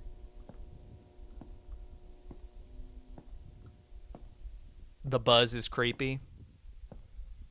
I mean, that was just straight up the Backrooms.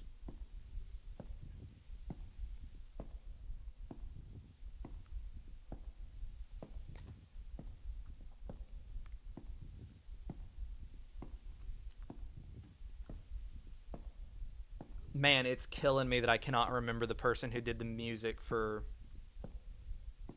My House. I love the music from it.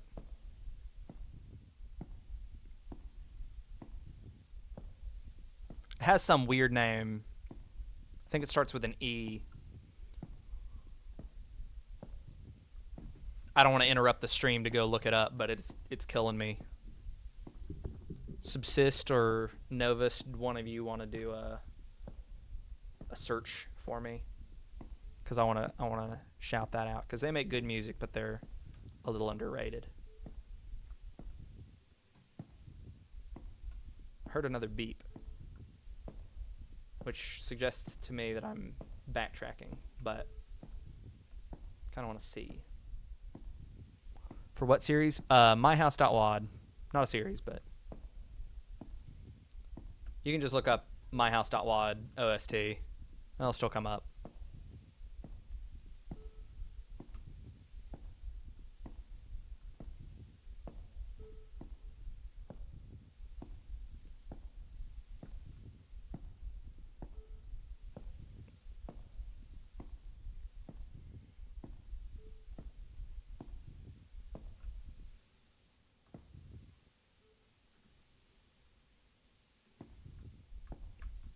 Go in here. SL4TM, that's it. I remembered that it was like a weird name. My goodness, this is too dark to see. Steve Nelson? No, that's the person who wrote the thing, who wrote like the journal in it. But SL4TM was already like a well-known like ambient kind of dreamcore type of music composer before the game, or before the mod was released. May as well be a game.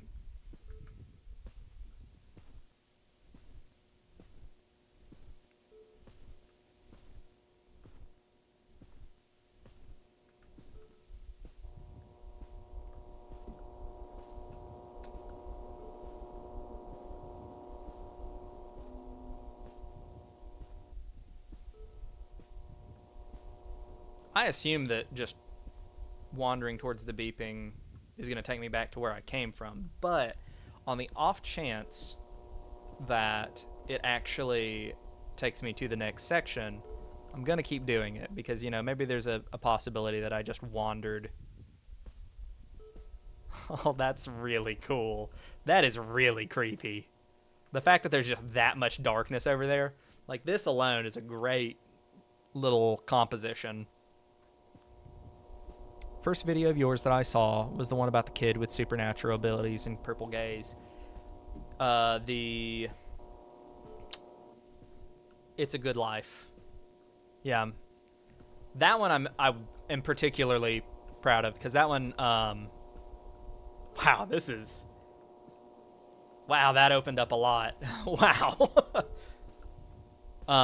That one I'm particularly proud of, because that's like, from what I can tell, the third most viewed video about that story, including the Twilight Zone episode that was inspired by it. There's like a clip from the original Twilight Zone episode, and then a clip from... Okay, this is new. There's a clip from the original Twilight Zone episode, and then a clip from the... What's it called? Like the one from the 80s. Now it's on floor 297. How big is this building? I guess it's a dream, but... Anyway, those two videos have more views, but as far as anything about the original short story, as far as I can tell, that's the most views on a video talking about it on YouTube, and that makes me really happy, because I really felt like more people needed to know about it. Did we beat it? We may have beaten it. That may have been it. That was the exit. Wow. I did not expect that to be there. Wow. I got out of that last area a lot faster than the others. Hi, Crow. Hope your day/night is going well. It is going well. Thank you so much. Hope yours is going well, too.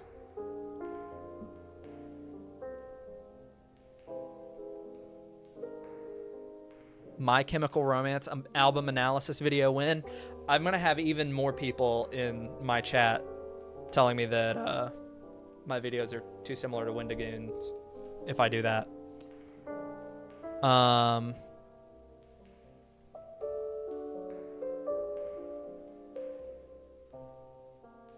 like things that are indescribable yet are described in the most odd way possible, because the thing in question is far beyond comprehension. Yeah, that's 100% like one of the biggest things that I love about that story is just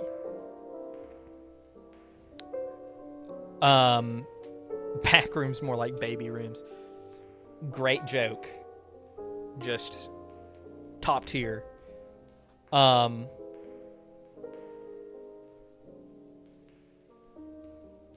My train of thought just got totally derailed.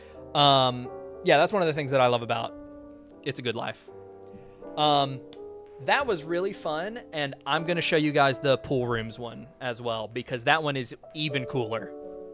I adore the pool rooms level. You do not understand. It is so atmospheric, and just, it has a strangeness to it that this one didn't even have. Rate the game. I mean, I haven't really played a whole lot of other stuff like this.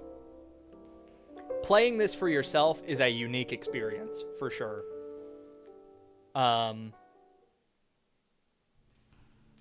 Updated mixes for all the songs in June. That's pretty cool. Okay, so we completed Eternal Suburbia. I'm going to stop my recording because I don't need 2 hours of footage. And we're going to go ahead and hop into the dream pools. But thoughts on the game? I love it. Just great atmosphere. Genuinely, like, I love the atmosphere of this game so much that if you listen to the static here right now, I think I've had this video in... I think I've had this static playing in every video that I've released for the last year. So, we'll see how much of this I remember. But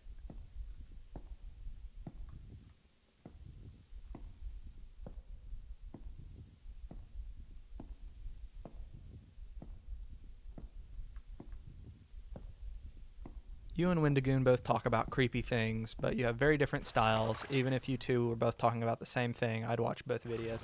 Well, I appreciate that. I try to have notice flashlight needed here. That's freaking scary. But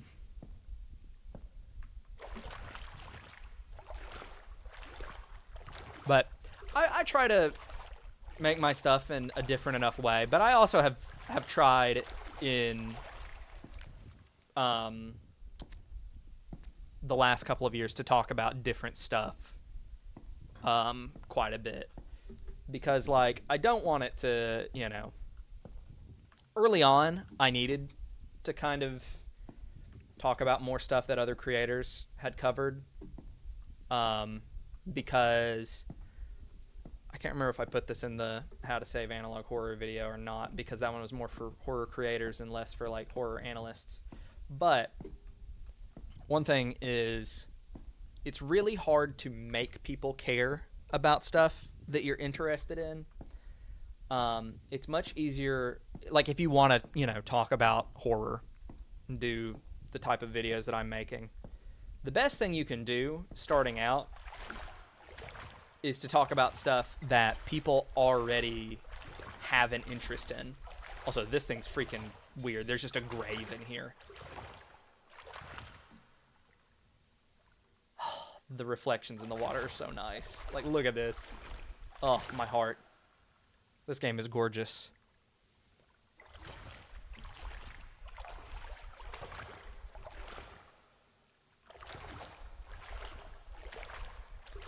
This next video is a little bit more in the style of just me being like, here's this weird thing. But honestly, with how out there the video is, I was like, I can't match product's strangeness. My PC is tanking this. Well, I should hope so. If you guys remember, in the Liminal Land video, I did a raid sponsorship, and 100% of that went into getting a PC to edit with. I was working on just a MacBook before that. And I was just like, okay, it's my job. I can get a really nice gaming PC and write it off. And I don't really use it for games that much, honestly.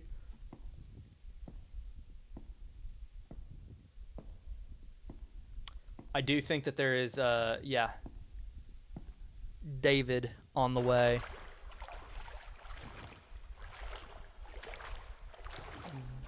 What is this? Can I show this? Find the statue that lets you cross the threshold of consciousness. Do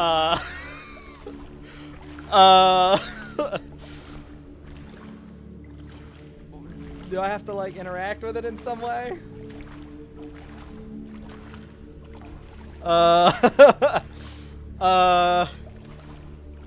Let's go to a different room, kids.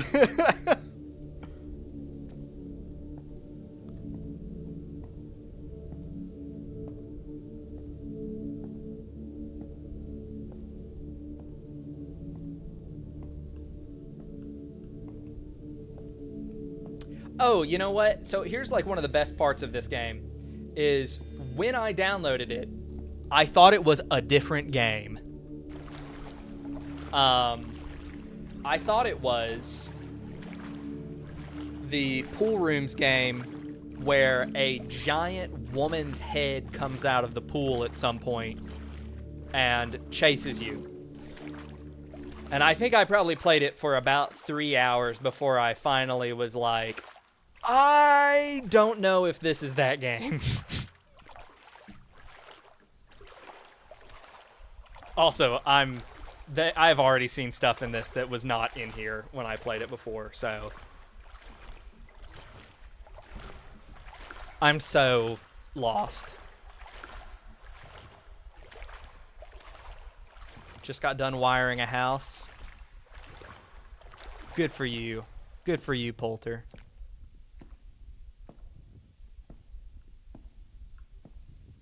I know that game? Yeah, I don't, apparently. I just saw a clip of... I want to say I saw Marcus play it at some point. I don't even know if he did play it or not. But... It's called Classrooms? Okay. I believe you.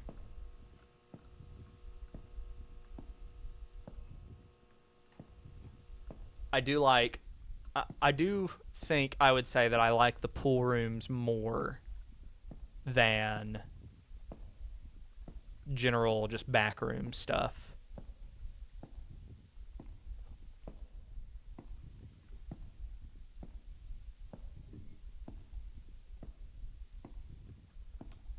Based Instant Insights loves Poltergeist videos.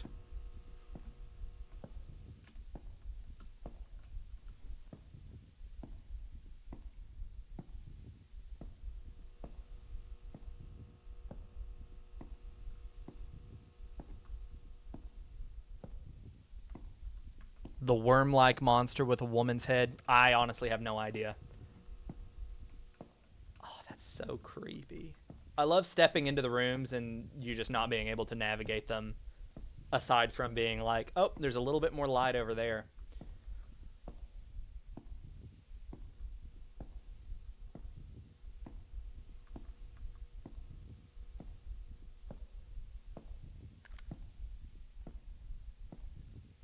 I can, like, smell this game, if that makes sense.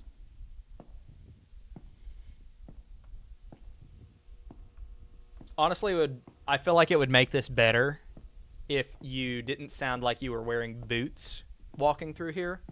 Because this feels like the kind of environment that, like, the sound you'd hear on this floor is 100% just, like, the sound of, like, wet feet on the floor of, like, the, like, showers area in, like, a public pool or something like that. You guys know what I'm talking about? Tell me that I didn't just bring up wet feet and it not at least be a little bit relatable.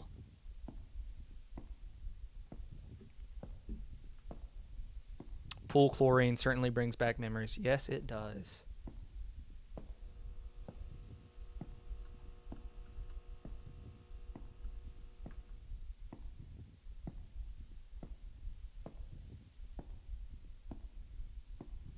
Big difference between the smell of just bleach and the smell of chlorine in a pool.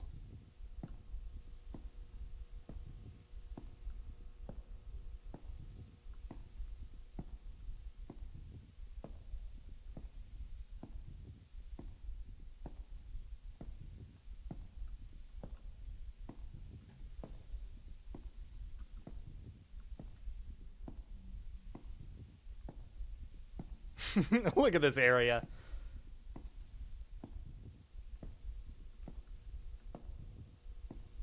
I love this.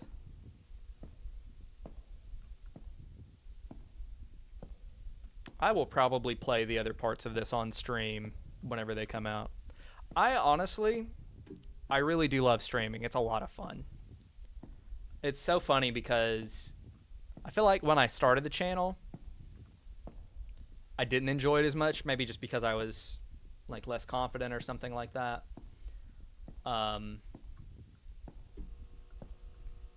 But, man, it's a lot of fun. Haven't been to a public pool in forever, but the sound of wet feet on tiles is a sound I will forget unless prompted.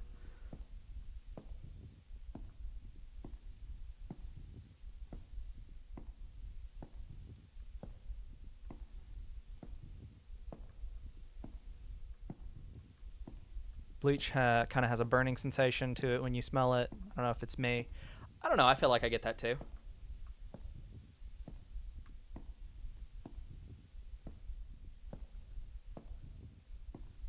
I like this area a lot.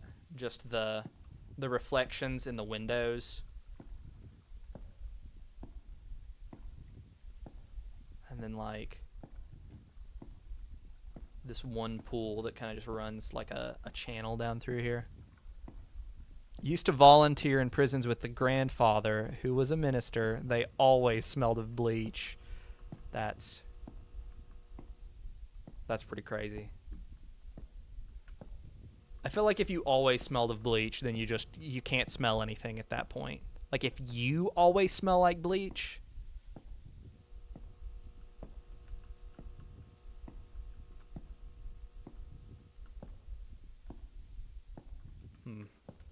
I feel like I should be going this way. I think I'm going to go for that door over there. Ooh, no, I want to go for that one. I have vague ideas, vague recollections of where I'm at in like some of these rooms, but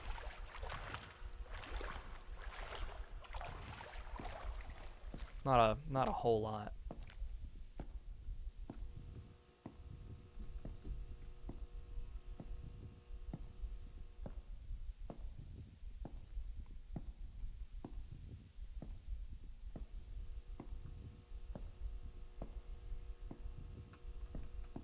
This right here is the shot where I started the How to Save Analog Horror video. It's like I'm walking up and it's like, analog horror is dying.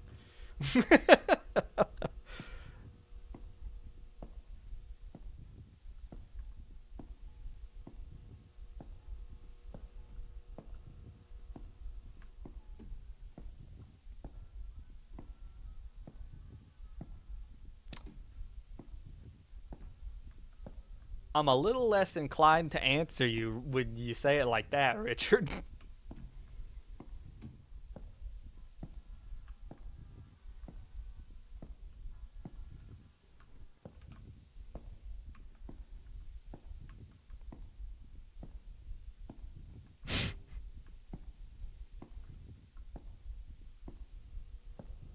Yeah. Oh, yeah. I didn't even process that Big Tree is pretty notable. Yeah. I may have spent more than 4 hours in here. I can't remember. It kind of blurred together at some point. I don't actually think analog horror is dying. I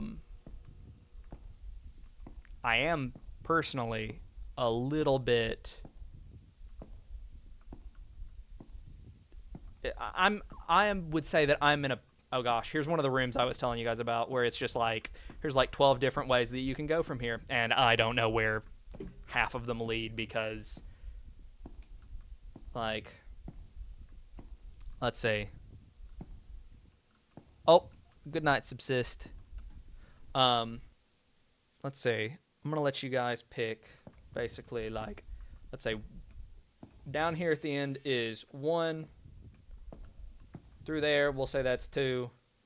And then 3 will be whatever door is down there. And I'll talk about analog horror dying for a second while I wait. I don't think that analog horror is dying.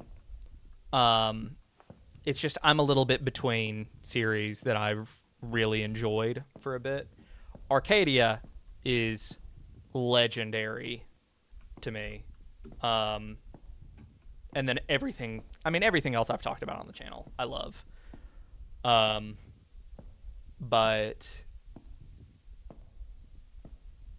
I don't know. It's just, it's been a little bit since I've found one that I just fell in love with. Which is why I've kind of branched out a little bit more, and I've been talking about more short stories and stuff like that. I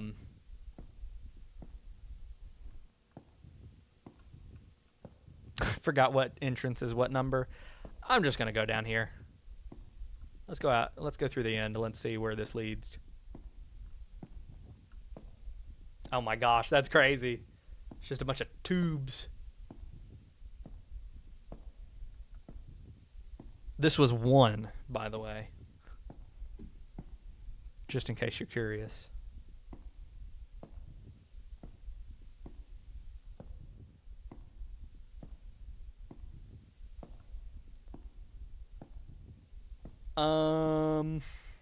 This is new. I've never seen this before.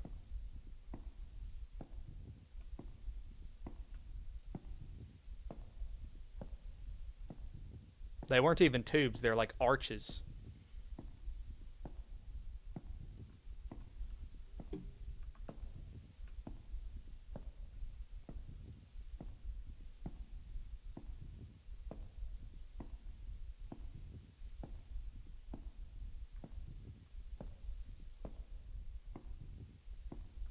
I missed a thing. Analog horror has been a very valuable part of my YouTube watch list. I really think it's a work of art. The people kind of show their world and the capacity of their imagination. Yeah, I mean, I definitely agree with that.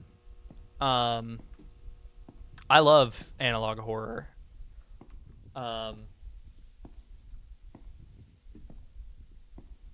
You know, one of the big things to me is that there's also a big difference between there being a series that I enjoy and there being a series I want to talk about. Oh.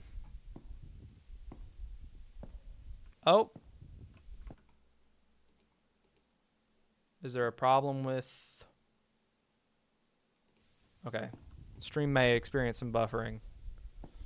We'll see.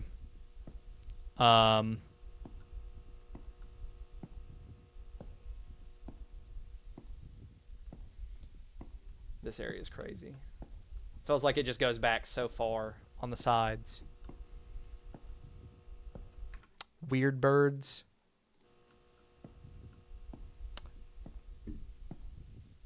Is that the dinosaur one on Twitter?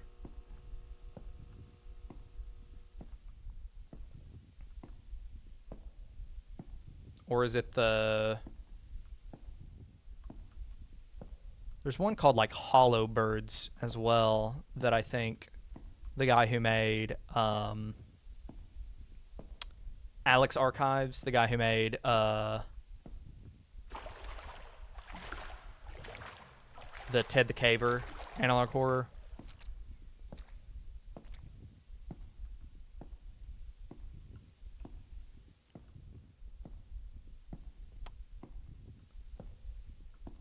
But to clarify, I haven't watched or really viewed either of those a whole lot.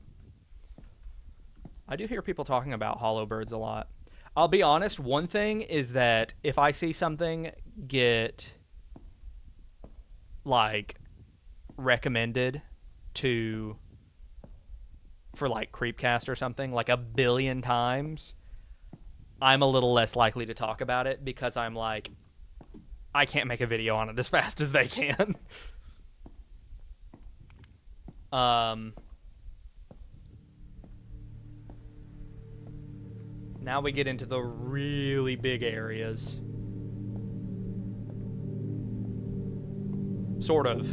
I will remind you that we, at the very beginning of this, saw one of these signs that's like, flashlight required ahead. And we haven't had a flashlight yet, so...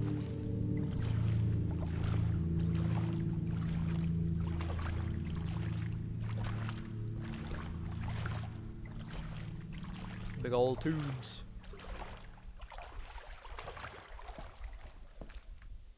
Seen the series You Can't Run Forever, Darling.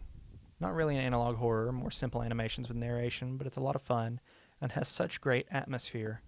I don't think so.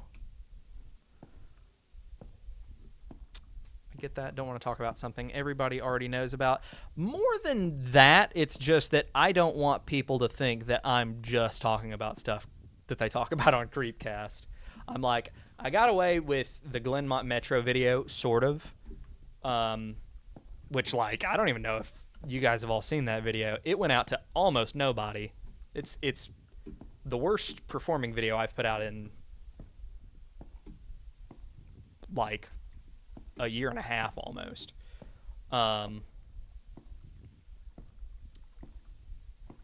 But also I don't really care that much because I'm just excited about a product video. But there was like a couple days there where it was like, oh, it's doing so bad. Why? And I really don't know why, but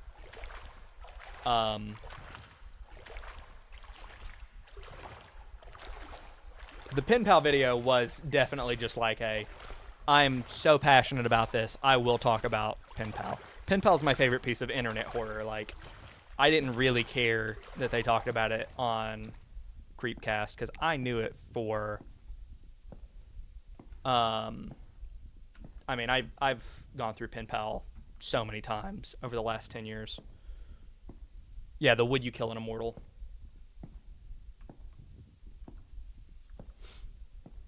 But yeah, just it didn't go out to a whole lot of people comparatively.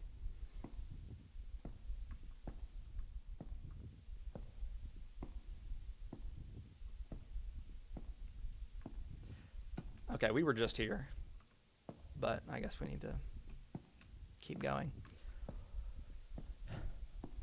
They've only put out one thing last time I checked, but I think it's cool. Yeah, that's one of the difficulties is it's like there are a lot of series out there that are just, you know, they haven't even really gotten through like one act of their story. You know, like with Vita Carnis, I will say I think prefer to cover series like right before they drop another video, which seems pretty counterintuitive.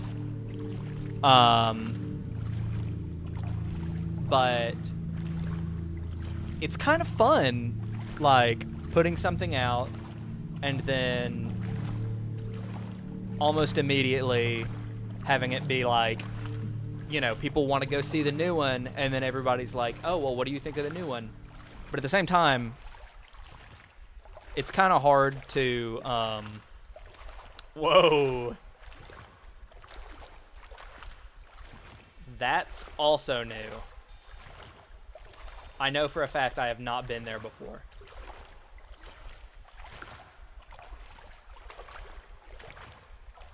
Glenmont was a good video. Really liked your spin on it. Thank you. I think I need flashlight for this. Let's see. My goodness, that is uncomfortable. I'm getting out of here.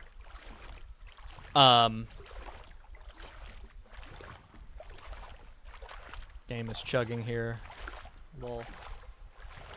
It might just be on the stream. It's going fine for me still, but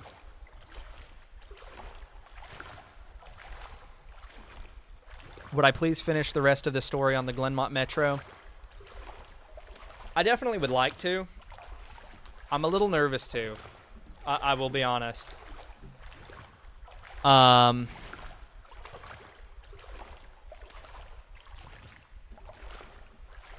Yeah, the video didn't perform well, Noodle. But, you know, really, it's like for the people who liked it, I don't want to just not finish the story. But it is also like, I don't want to have a bunch of 20,000 view videos, which, you know, there's nothing wrong with having a video that gets 20,000 views, but like just a little bit of the back end. Also, this is the main room I was thinking about when I was saying there's like so many entrances and I don't know where all of them lead. I'm pretty sure like in the past I just picked one of them, went down it, and I was going for 45 minutes and I never made it back to this room. But we'll see.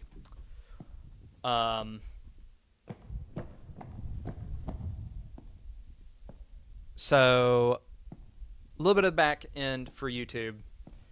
You generally, each video on its own performs at a certain level, and YouTube pays you based on that. As far as sponsorships go, which really is a big part of what makes YouTube something that like I can do full time viably. Oh, that's a door. It requires flashlight. Sponsors look at your average views on each video because they don't want to agree to pay you a certain amount of money and then they agree, hey, we'll pay you this much for this video, and then that video just turn out to be a stinker. Like, so they've always kind of got to weigh that risk. So doing too many videos that are just getting a tenth as many views as everything else I'm putting out is something that sponsors would be able to say, like, well, hey, you've got these videos that only got a tenth as much, so we only want to pay you a tenth as much. And that's pretty hard to go for when I'm relying on it to eat. What's the next video topic? So the next video topic is a channel that somebody on the Discord sent me. The channel is called Product, and Product makes some of the strangest... I hear music. Product makes some of the strangest animations I have ever seen. They are genuinely, like, very disturbing and very just uncomfortable to watch.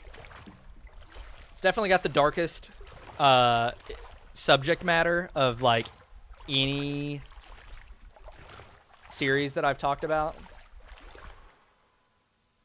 Where's the music come from? Did I pass it? I think I gotta go back for the music. Yeah, I saw me streaming that the other day. I'm so excited. I did do a live stream where me, Minaxa, and Nashin, or Nasin, I don't actually know how to pronounce the full name for his channel. But anyway, me, Minaxa, and Nas, we all watched the entire series together, and it's just so perfectly bizarre. When is it? It should be dropping in 6 days. This stream was my way of getting B-roll for the, like, background footage.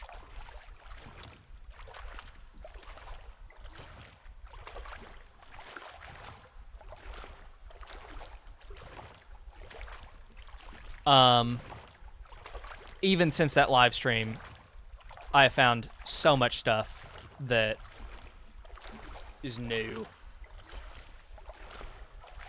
Stream is lagging. The internet may be just crashing out. We'll see. Sometimes internet here is a little spotty.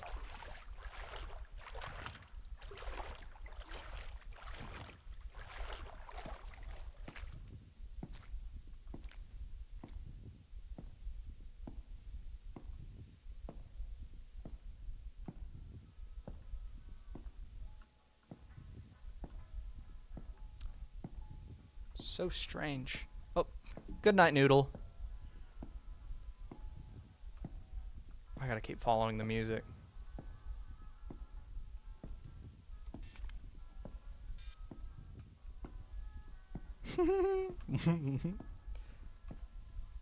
Dirty Donna is my hero. Almost as much as Olivia is my hero.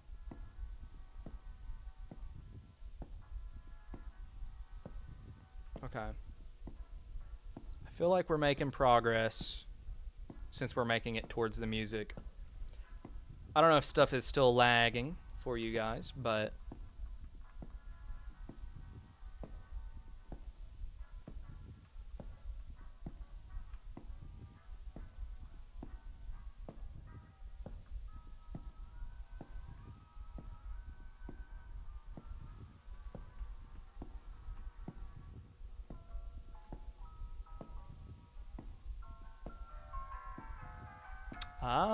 Interesting. This is in a completely different spot than it was in the demo.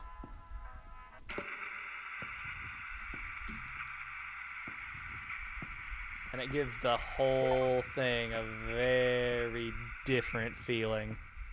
What is this game? This is Dreamcore. It is a very Backrooms inspired, like, liminal space exploration game.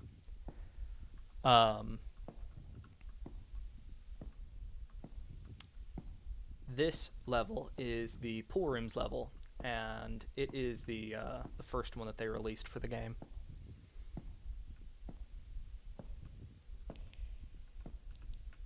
Bald people are canon in the product universe. It's true.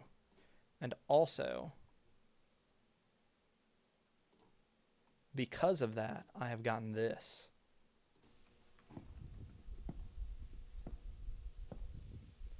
The Bald Mudgeon.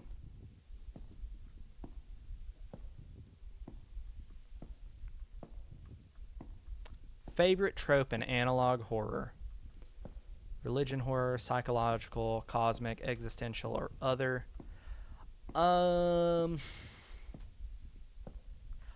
I would just say, like, I love when analog horror deals a lot with, like, sci-fi.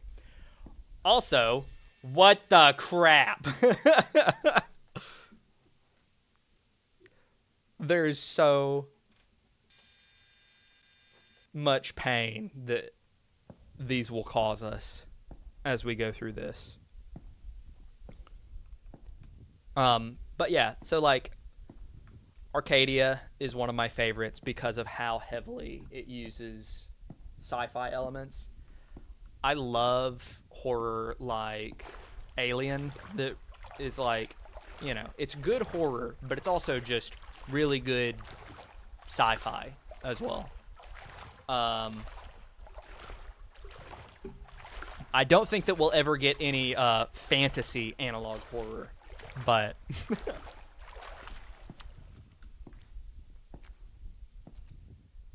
I do have an idea for a found footage, like a fantasy found footage story.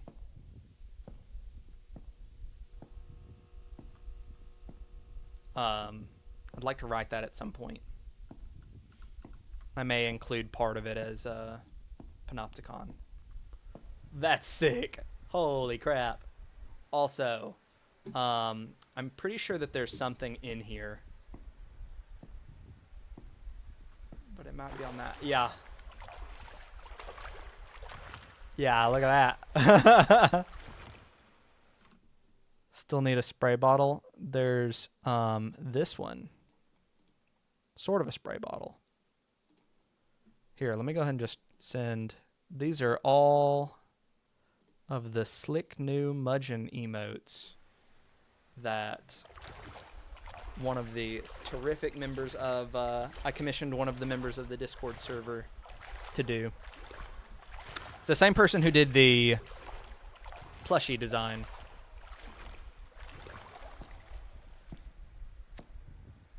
Really like when analog horror has really believable scenarios or monsters. That's why Vita Carnis is my all-time favorite. I think that's very fair.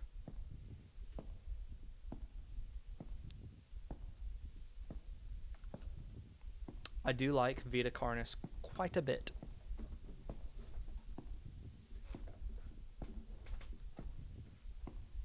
Certainly no other analog horror has had as big of an impact on my life as Vita Carnis. But that's not why I like it, to be clear. I like Vita Carnis because it's cool, and I like the mimics and the trimmings, and especially the harvesters. Harvesters are my favorite. Not harvesters. Hosts. Hosts are my favorite. Got my H's mixed up.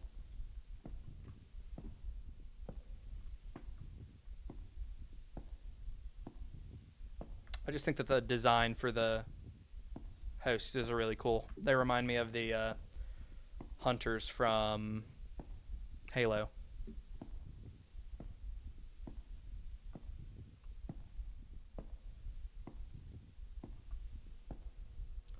The Glaggles are hunting. What are the Glaggles?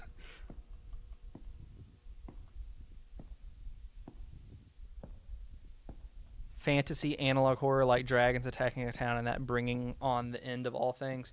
No, fantasy analog horror like you. It's not analog if there's not analog technology. So it'd have to be like dragons attacking a town and there being people being like, "Yo, I got it on tape."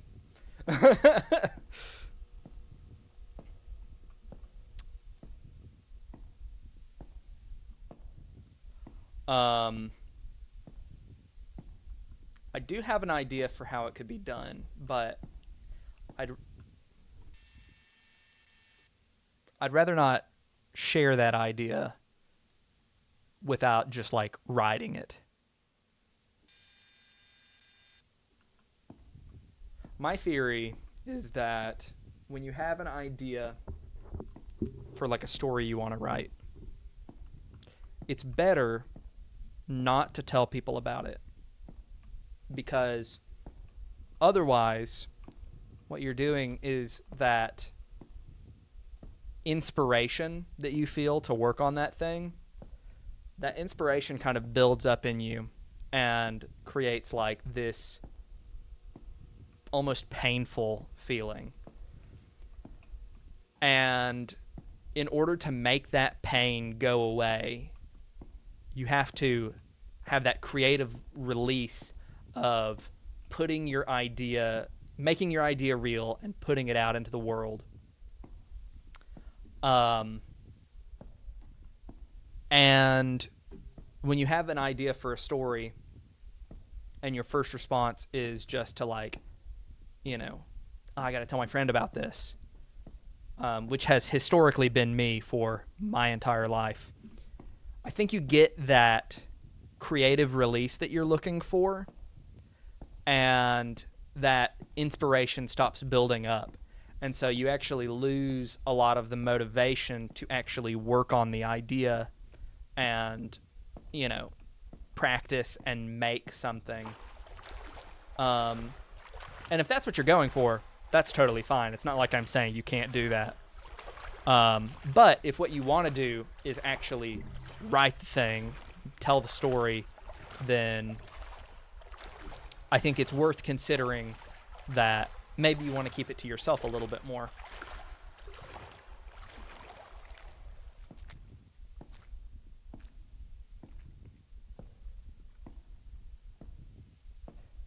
It's also important to recognize that I'm not saying that you shouldn't tell people about it because they don't want to hear it.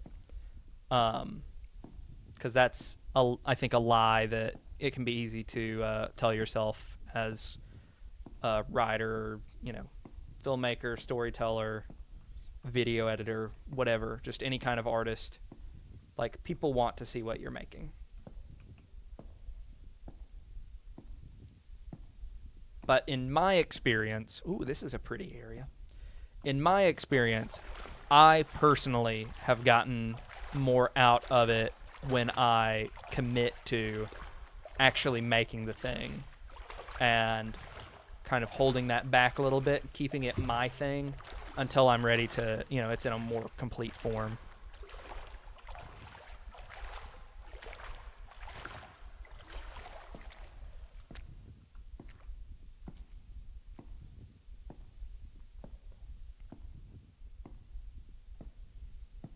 Oh, and we're back here. My goodness. Good grief. I just forget my ideas. I don't write like anything down, or I didn't for a long time. And at some point I just started being like, I guess I'm just going to start writing notes in my phone. I like never go back and look at them almost, but I do just remember a lot of it.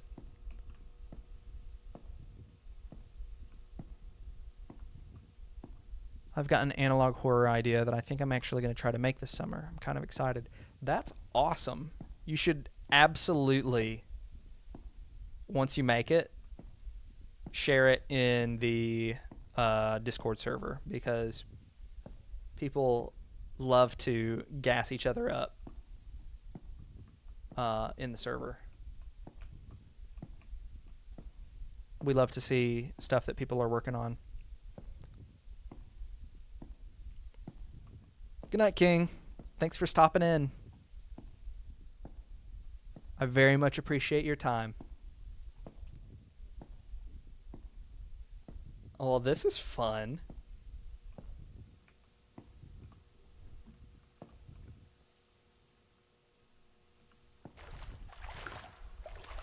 This area has a really nice, like, kind of calming, also a little unnerving feeling to it.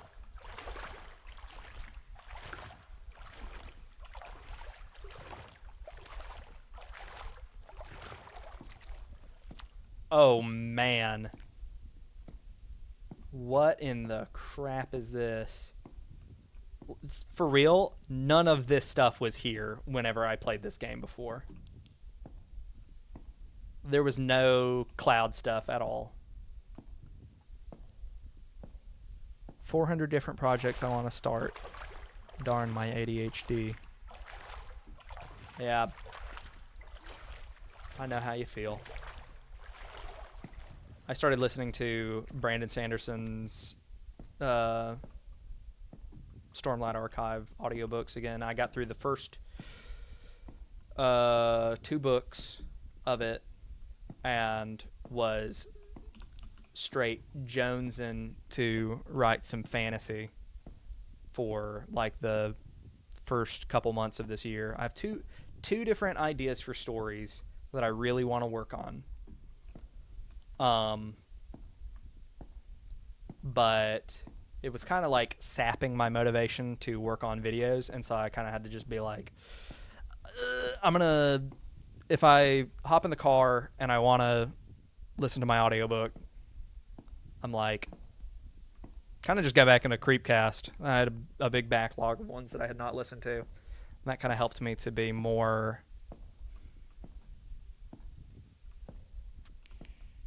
into the idea of writing about horror.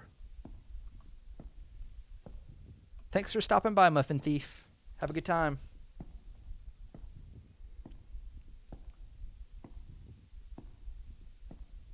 Easily lose passion on my projects just because of one problem I haven't even... Find one of the entrances to the basement in Dream Pools. Oh my gosh. If I turn off the light, just swallowed by darkness.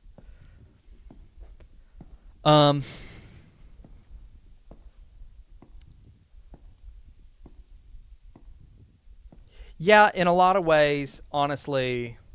Also, this is a very oldest view. In a lot of ways, storytelling really is problem solving. It's about figuring out like the joy of it to me. You guys want to see the worst part about these things? Oh, well, didn't do it. Oh well. The joy of storytelling, to me, is that... Oh, crap! Yo, what the crap, dude? I hear the water flowing more.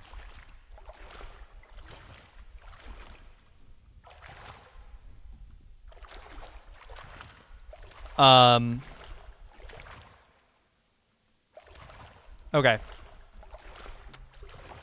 Get my brain back on track. One of the joys of storytelling to me is the feeling of running into a problem, of being like, oh, here's like a plot hole, or here's, you know, a thing that doesn't make sense, or here's this hurdle that's going to take the viewer out of the story. And then kind of agonizing over that for a bit before finally like coming up with something that gets around that problem. I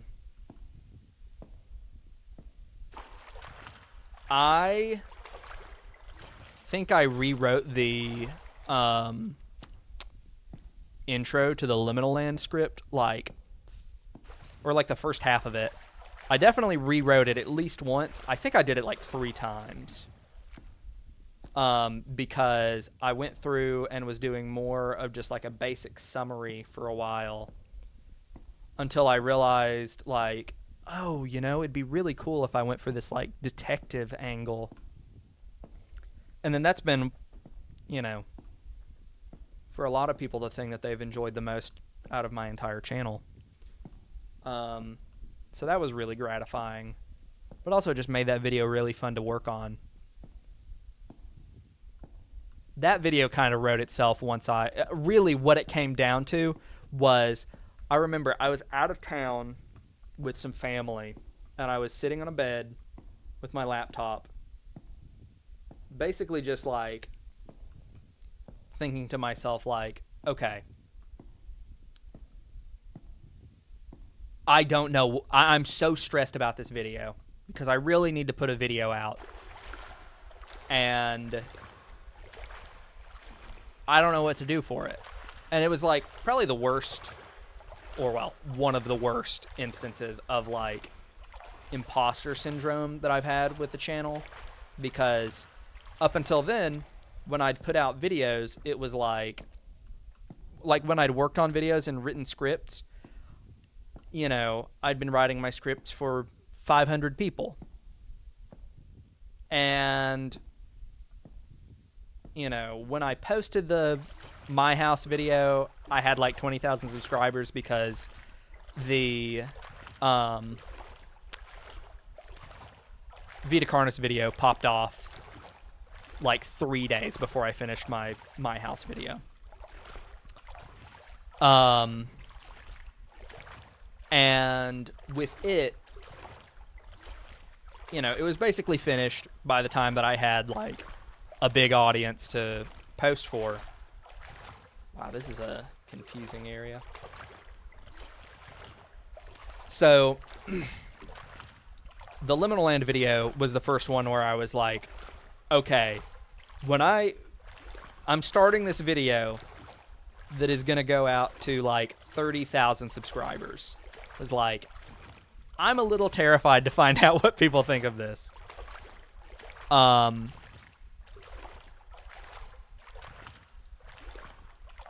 And so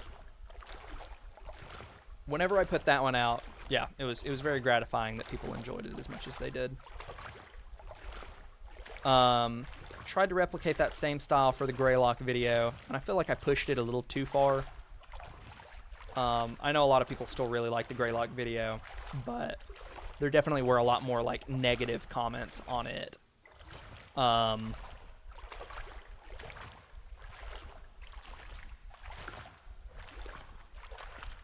So a lot of it really has been just about kind of carving out what I feel like is a solid style to stick with. A whiteboard covered in post-it notes and red string. You know, I actually made a graphic like that for this next video just to like keep my thoughts a little bit more organized. I say that. I think I've made, in the end, it'll be like 30 of them that will like evolve throughout the video. I've put a lot of work into this one, so I'm really hoping that it pays off.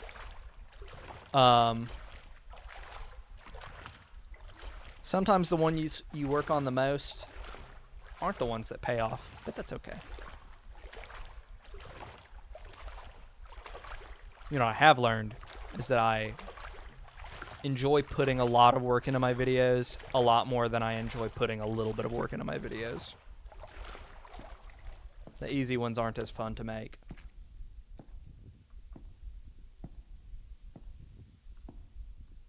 I'm so lost. I don't like that. I don't like that at all.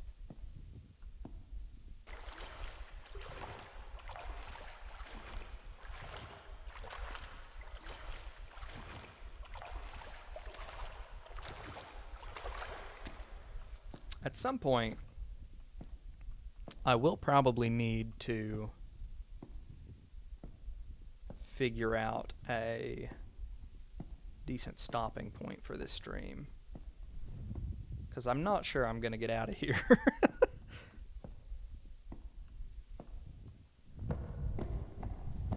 You know, it probably would help if I sprint a little more with, like, my ability to get out.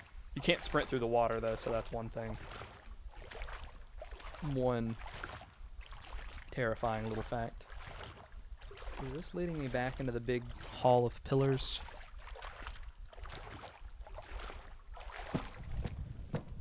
Learn to make comics and animate because I need my OCs to move and, like, be alive and stuff. I'd love to be able to...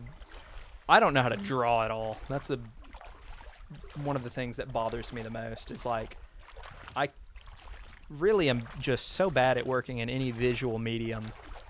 The closest thing that I've ever been able to do is working in Unreal for the Pen Pal video.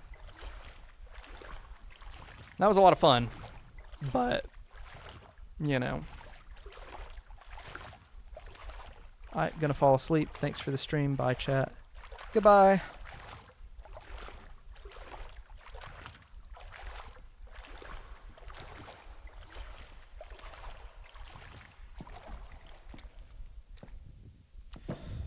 Let's see. This looped back to the place that I was just at, so. Let's see. I like these kind of vibes. Yeah. It is a great blend of, like, haha. Is this not where we came in at? It's a great blend of, like, serenity and just, like,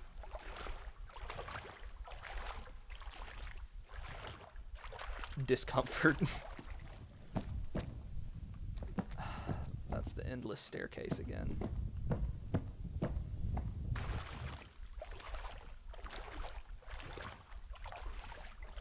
So I think I accidentally looped back to the entrance to this area. Could be wrong. No, I didn't. I think I need to go up that staircase. Someday I'd like to write a story of my own again. Your storytelling advice has given me a lot to consider, which is appreciative. That's really awesome to hear. It is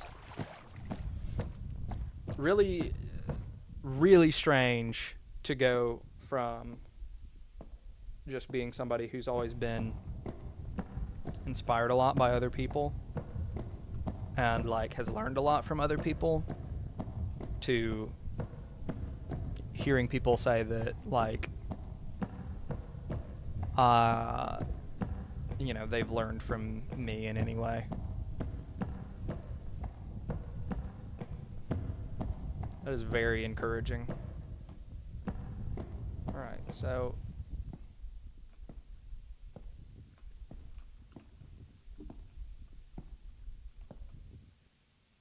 I do think this might be actually where I went in. Crap. I can't tell. This game is such a maze.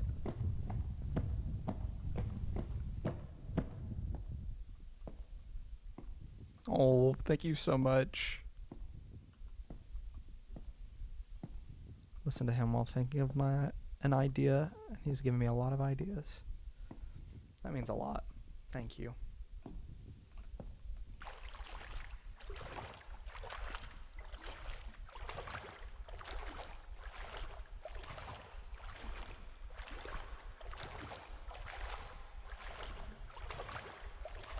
I'll definitely say the video that was by far the most stressful to put out was without a doubt the Backroad video. Because, man, there's a big difference between talking about somebody else's work and just putting your own stuff out there for people, because it's like, I never realized how much of a safety net it feels like it is to just like feel like, you know, if people don't like this, at least some of their criticisms are going to be directed towards the thing itself. And like, in my mind, I can kind of, you know, explain away, you know, people's feelings towards the video by being like, well, maybe it just isn't a series for them. But when it's my own work, there's no, like I said, there's no like safety net.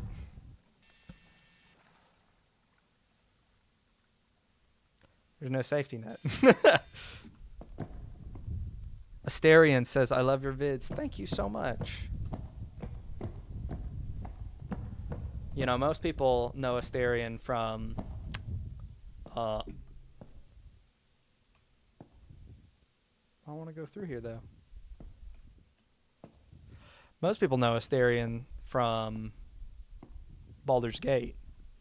However, I only know Asterian from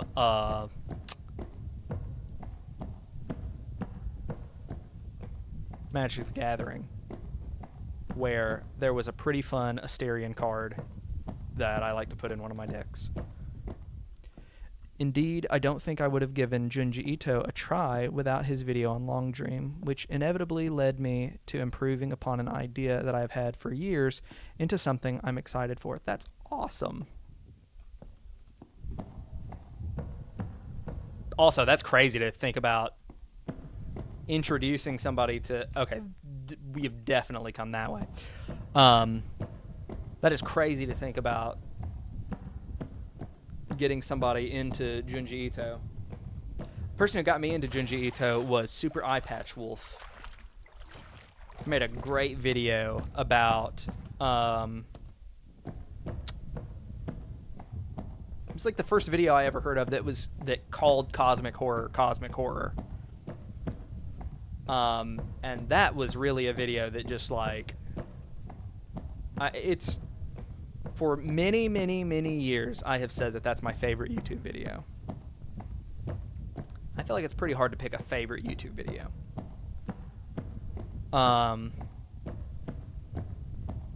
Nowadays, I might say it's like Power Pack's My House video. That one was also just revolutionary to my impressionable mind. It's not that impressionable anymore. Whoa! Big room. Oh my gosh, that goes down a long ways. I can't even see the bottom just because of the camera angle. Trying to get back into writing. I've always wanted to do comics, but the workload is immense, and I struggle with keeping characters on model. Yeah. To be honest, I feel like, and this is, you know, coming from me as somebody who really can only write, I think a lot of people,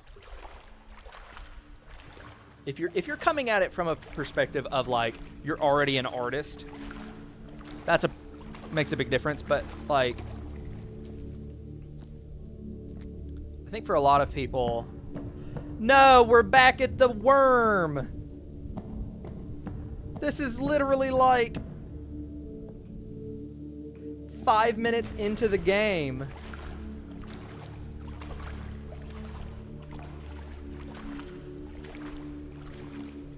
Whoa.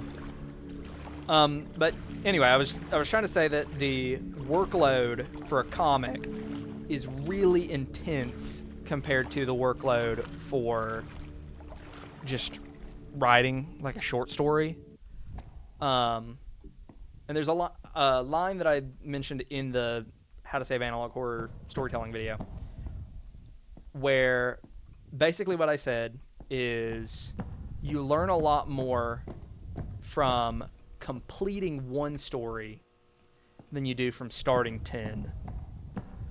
And I definitely think that's true. It's a lesson that I learned primarily when I was working on music back in like 2021. I spent a lot of time working on music. There's a lot of these little smileys. Be careful with friend. If you're careless enough, friend will slip into your mind. Goodness. But anyway, so the I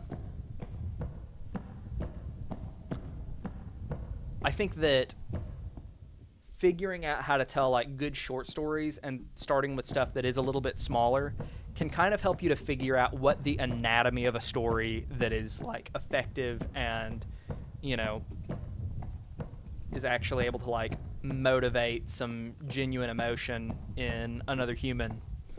Oh my gosh, I'm so lost.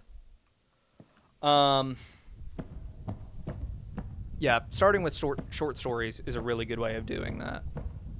I mean, that's basically what all my videos are, short stories. I've learned a lot about storytelling through them. I'm gonna go back this way because I feel like I went the wrong way at the worm. And then, you know, once you've got a story that, you know, is put together and you know it's really effective, then you can turn that into a, you know, a comic and like apply art to it. And you know that the thing that you're, you know, committing this time to, like, you know that you've got this kernel of value that everything else is built around, that, you know, all of the art can be in service to. But then again, I've never made a comic, so who knows if that's good advice for making comics. That's my advice as someone who only does writing, basically. Just want to be straightforward with my biases. Hey dude, want to say amazing work. I first found your pen pal video randomly and fell in love with your delivery, presentation, and commentary, and have binged your catalog since. Oh, thank you so much. That means a ton. I was really happy with the pen pal video, so it's exciting to me that people have like started with that one, and it's exciting to me that people have started with that one and wanted to see more.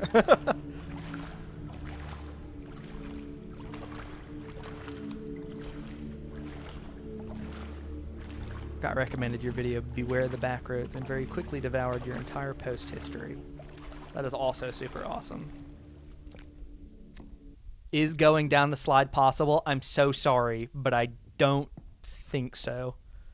Backroad video is great along with the rest. I've watched it multiple times and I can't wait for more like it. I do have more episodes of Panopticon that I'm working on. I've just been a little slow.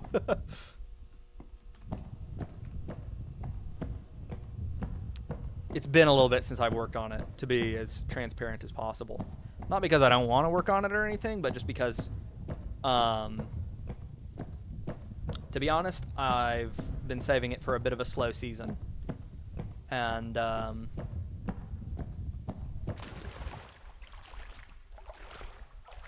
enjoy making analysis content as well. Okay, I've finally found my way back to where I was trying to get to. Let's see.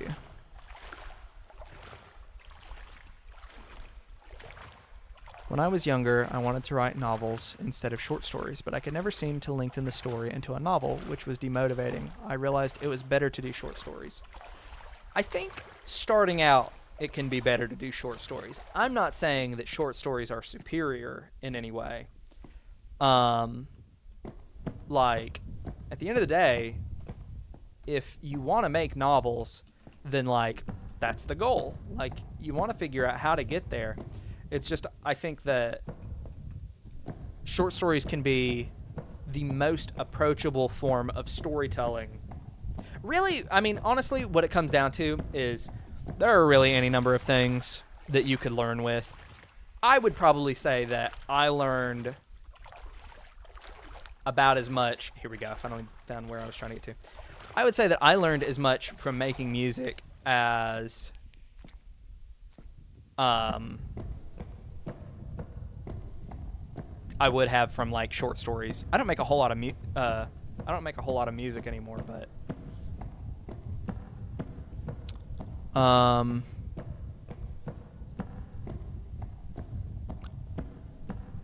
it is just that, like, you know, writing a novel is just a huge time commitment, and I think there are different things that can be demotivating about that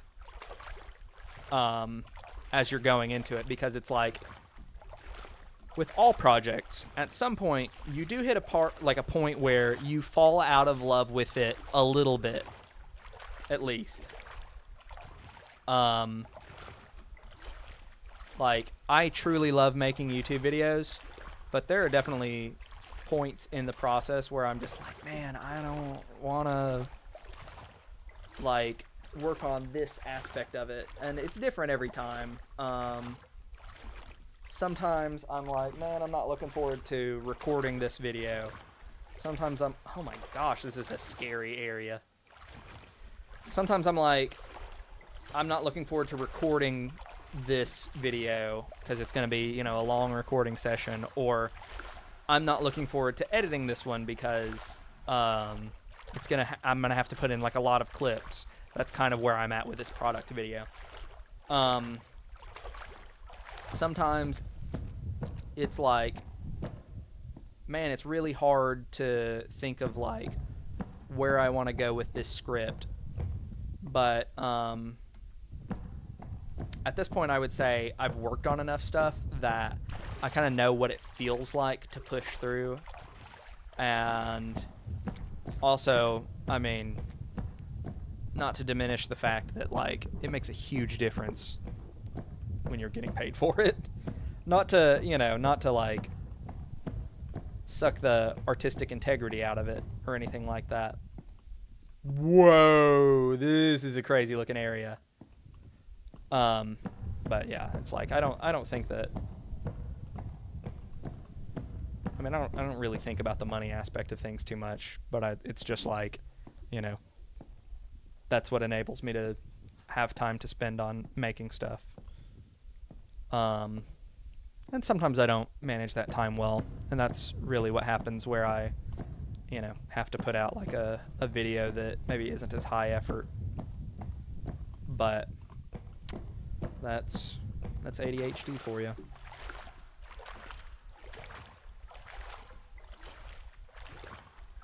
Suck at doing those. I often experience writer's block or something. But anyways, it hindered my progress.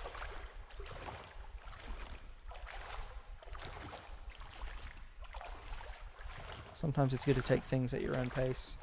Yeah, for sure. As far as writer's block goes, man, it's like the hardest advice in the world to follow. But it is honestly good advice. Is like, if you've got writer's block, you kind of do just have to like figure out how to get yourself to write anyway. Solutions to problems in storytelling often sneak up on you. Like, you don't expect to figure it out.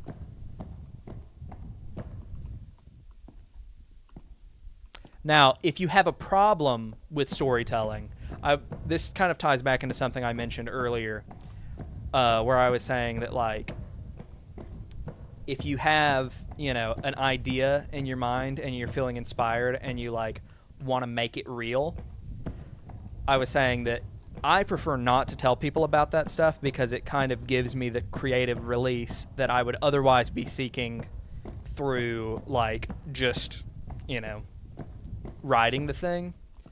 And then it's like I don't need to make this real because I already shared it with somebody. And I was saying, yeah, kind of like I try to avoid that. But if you have a problem with your story that you're trying to work through, bouncing ideas off of somebody else and telling them about your story and like getting their feedback on it can be massively helpful. Like almost every video that I've ever made, my wife has helped with in some capacity, either just as, you know, being there to listen to me be like, you know, here's this thing that I don't feel like is working so well. I mean, even just going back to the latest video that I put out, the Glenmont Metro one, that video, I was like, I don't know of an interesting direction to go in with this video, but I really don't have any other decent video ideas at the moment.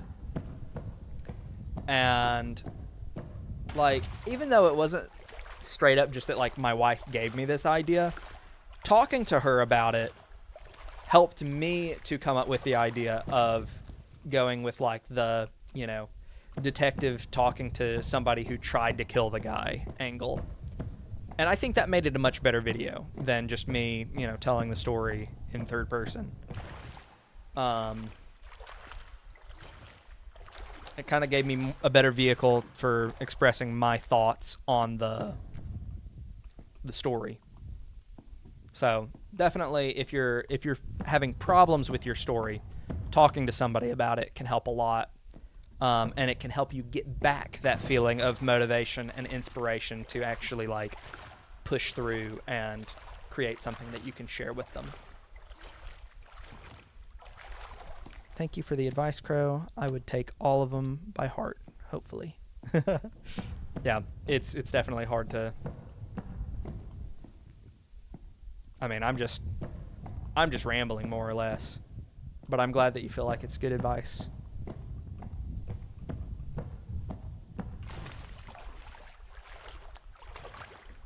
I like all these little snowmen.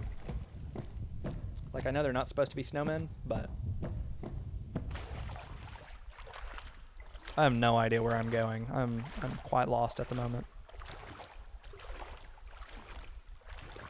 Hello, Finn. I just noticed that very, very late. But hello.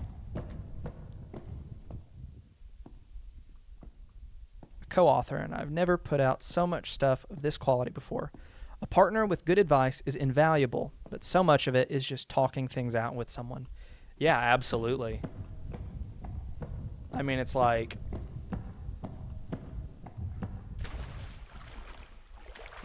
I don't know. I mean, it's... To some extent, you honestly just have to sometimes have somebody who can, you know, once you've actually gotten past the hurdle of, like, sitting down and making something, a teammate becomes the greatest asset in the world to you. Because all of a sudden, you've got somebody who can tell you that your stupid ideas are stupid and that your good ideas are good. And, you know, that's not to say that you've definitely got stupid ideas, but it takes away the guesswork of it, because now you're not just one person trying to figure out on your own, are my good ideas really good or are they stupid?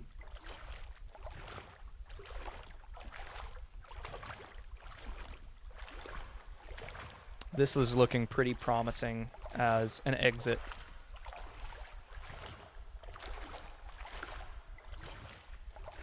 Having somebody invested in the finished product makes it a lot more motivating to finish. Yeah, for sure.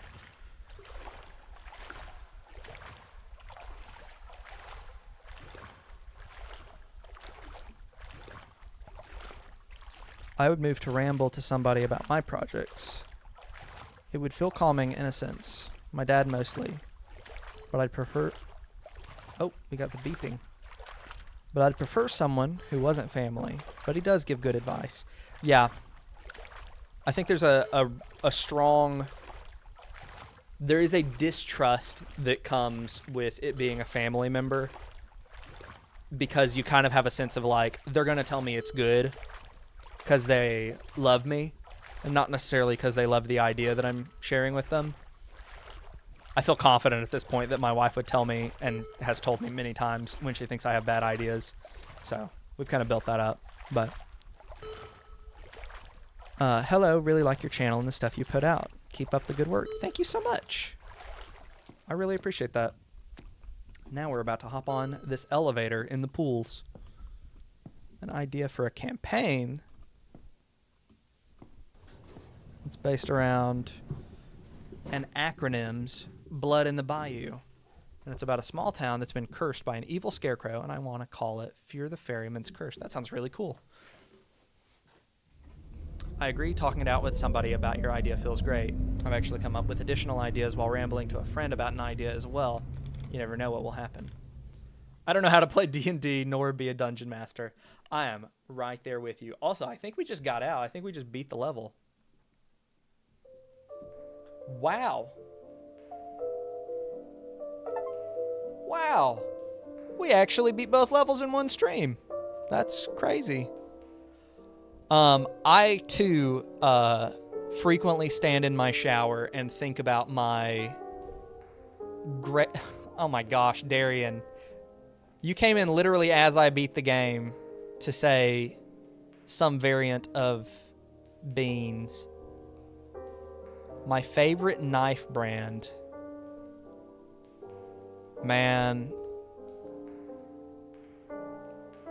I don't have any good knives. So, I really couldn't say. I would love to get some good knives. Maybe one day. I love knives, so. But yes, I too stand in the shower frequently and just think about a D&D campaign that I'd love to run for my friends one day.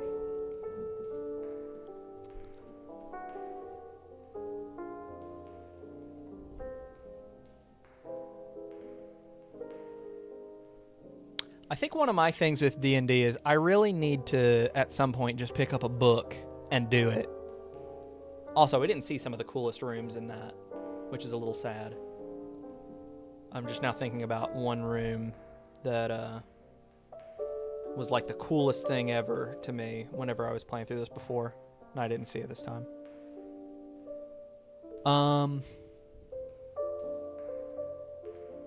So here's what I'd say about Knife Brand. It's not a brand of knives, and it's not something that I would ever own because they are ridiculously expensive, but I watch a ton of videos by Kyle Royer on YouTube, who is a master blacksmith. He makes different swords and knives, a lot of like Bowie knives or Bowie knives, and his work is just gorgeous. It is. I've been watching him make a sword, like one sword.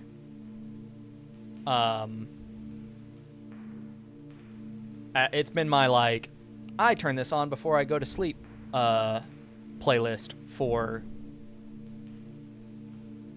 probably 3 weeks now, and I've gotten through. I'm on video 4 of 12. If I could have any knife in the world, I would have just like a kitchen knife from him or something like that, because that's like usable, but also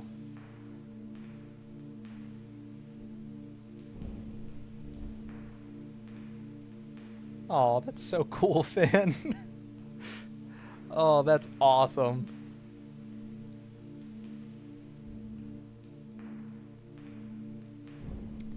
This has been a super fun stream.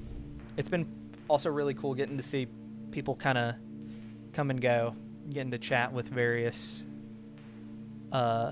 viewers.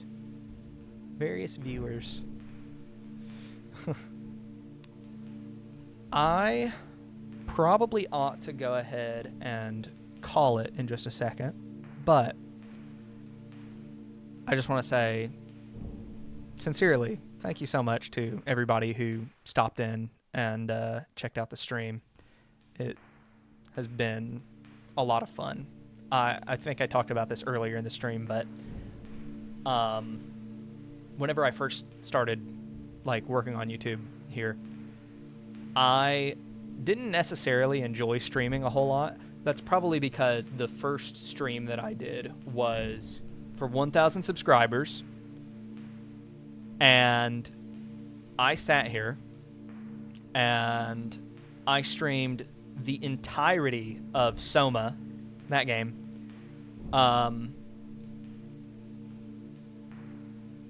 And that game took me 9 hours to beat, and I stood up once, and then I immediately sat back down. So it was 9 hours with no food, water, or bathroom breaks. So, but I had a great time. I will say, I had a great time. There were only about 9 people who watched, but it was a good time. And these latest streams have been a lot of fun, and a lot more people have gotten to tune in. It's been fun getting to interact so much. But anyway, I hope that you all will have a lovely rest of your night or day or whatever time it is, wherever you are. And I'm glad that we've gotten to keep each other company for a few hours. For those of you who came in right at the end, sorry, but I'm sure I'll do more like this in, relatively soon. So, anyway, I hope that you all have a great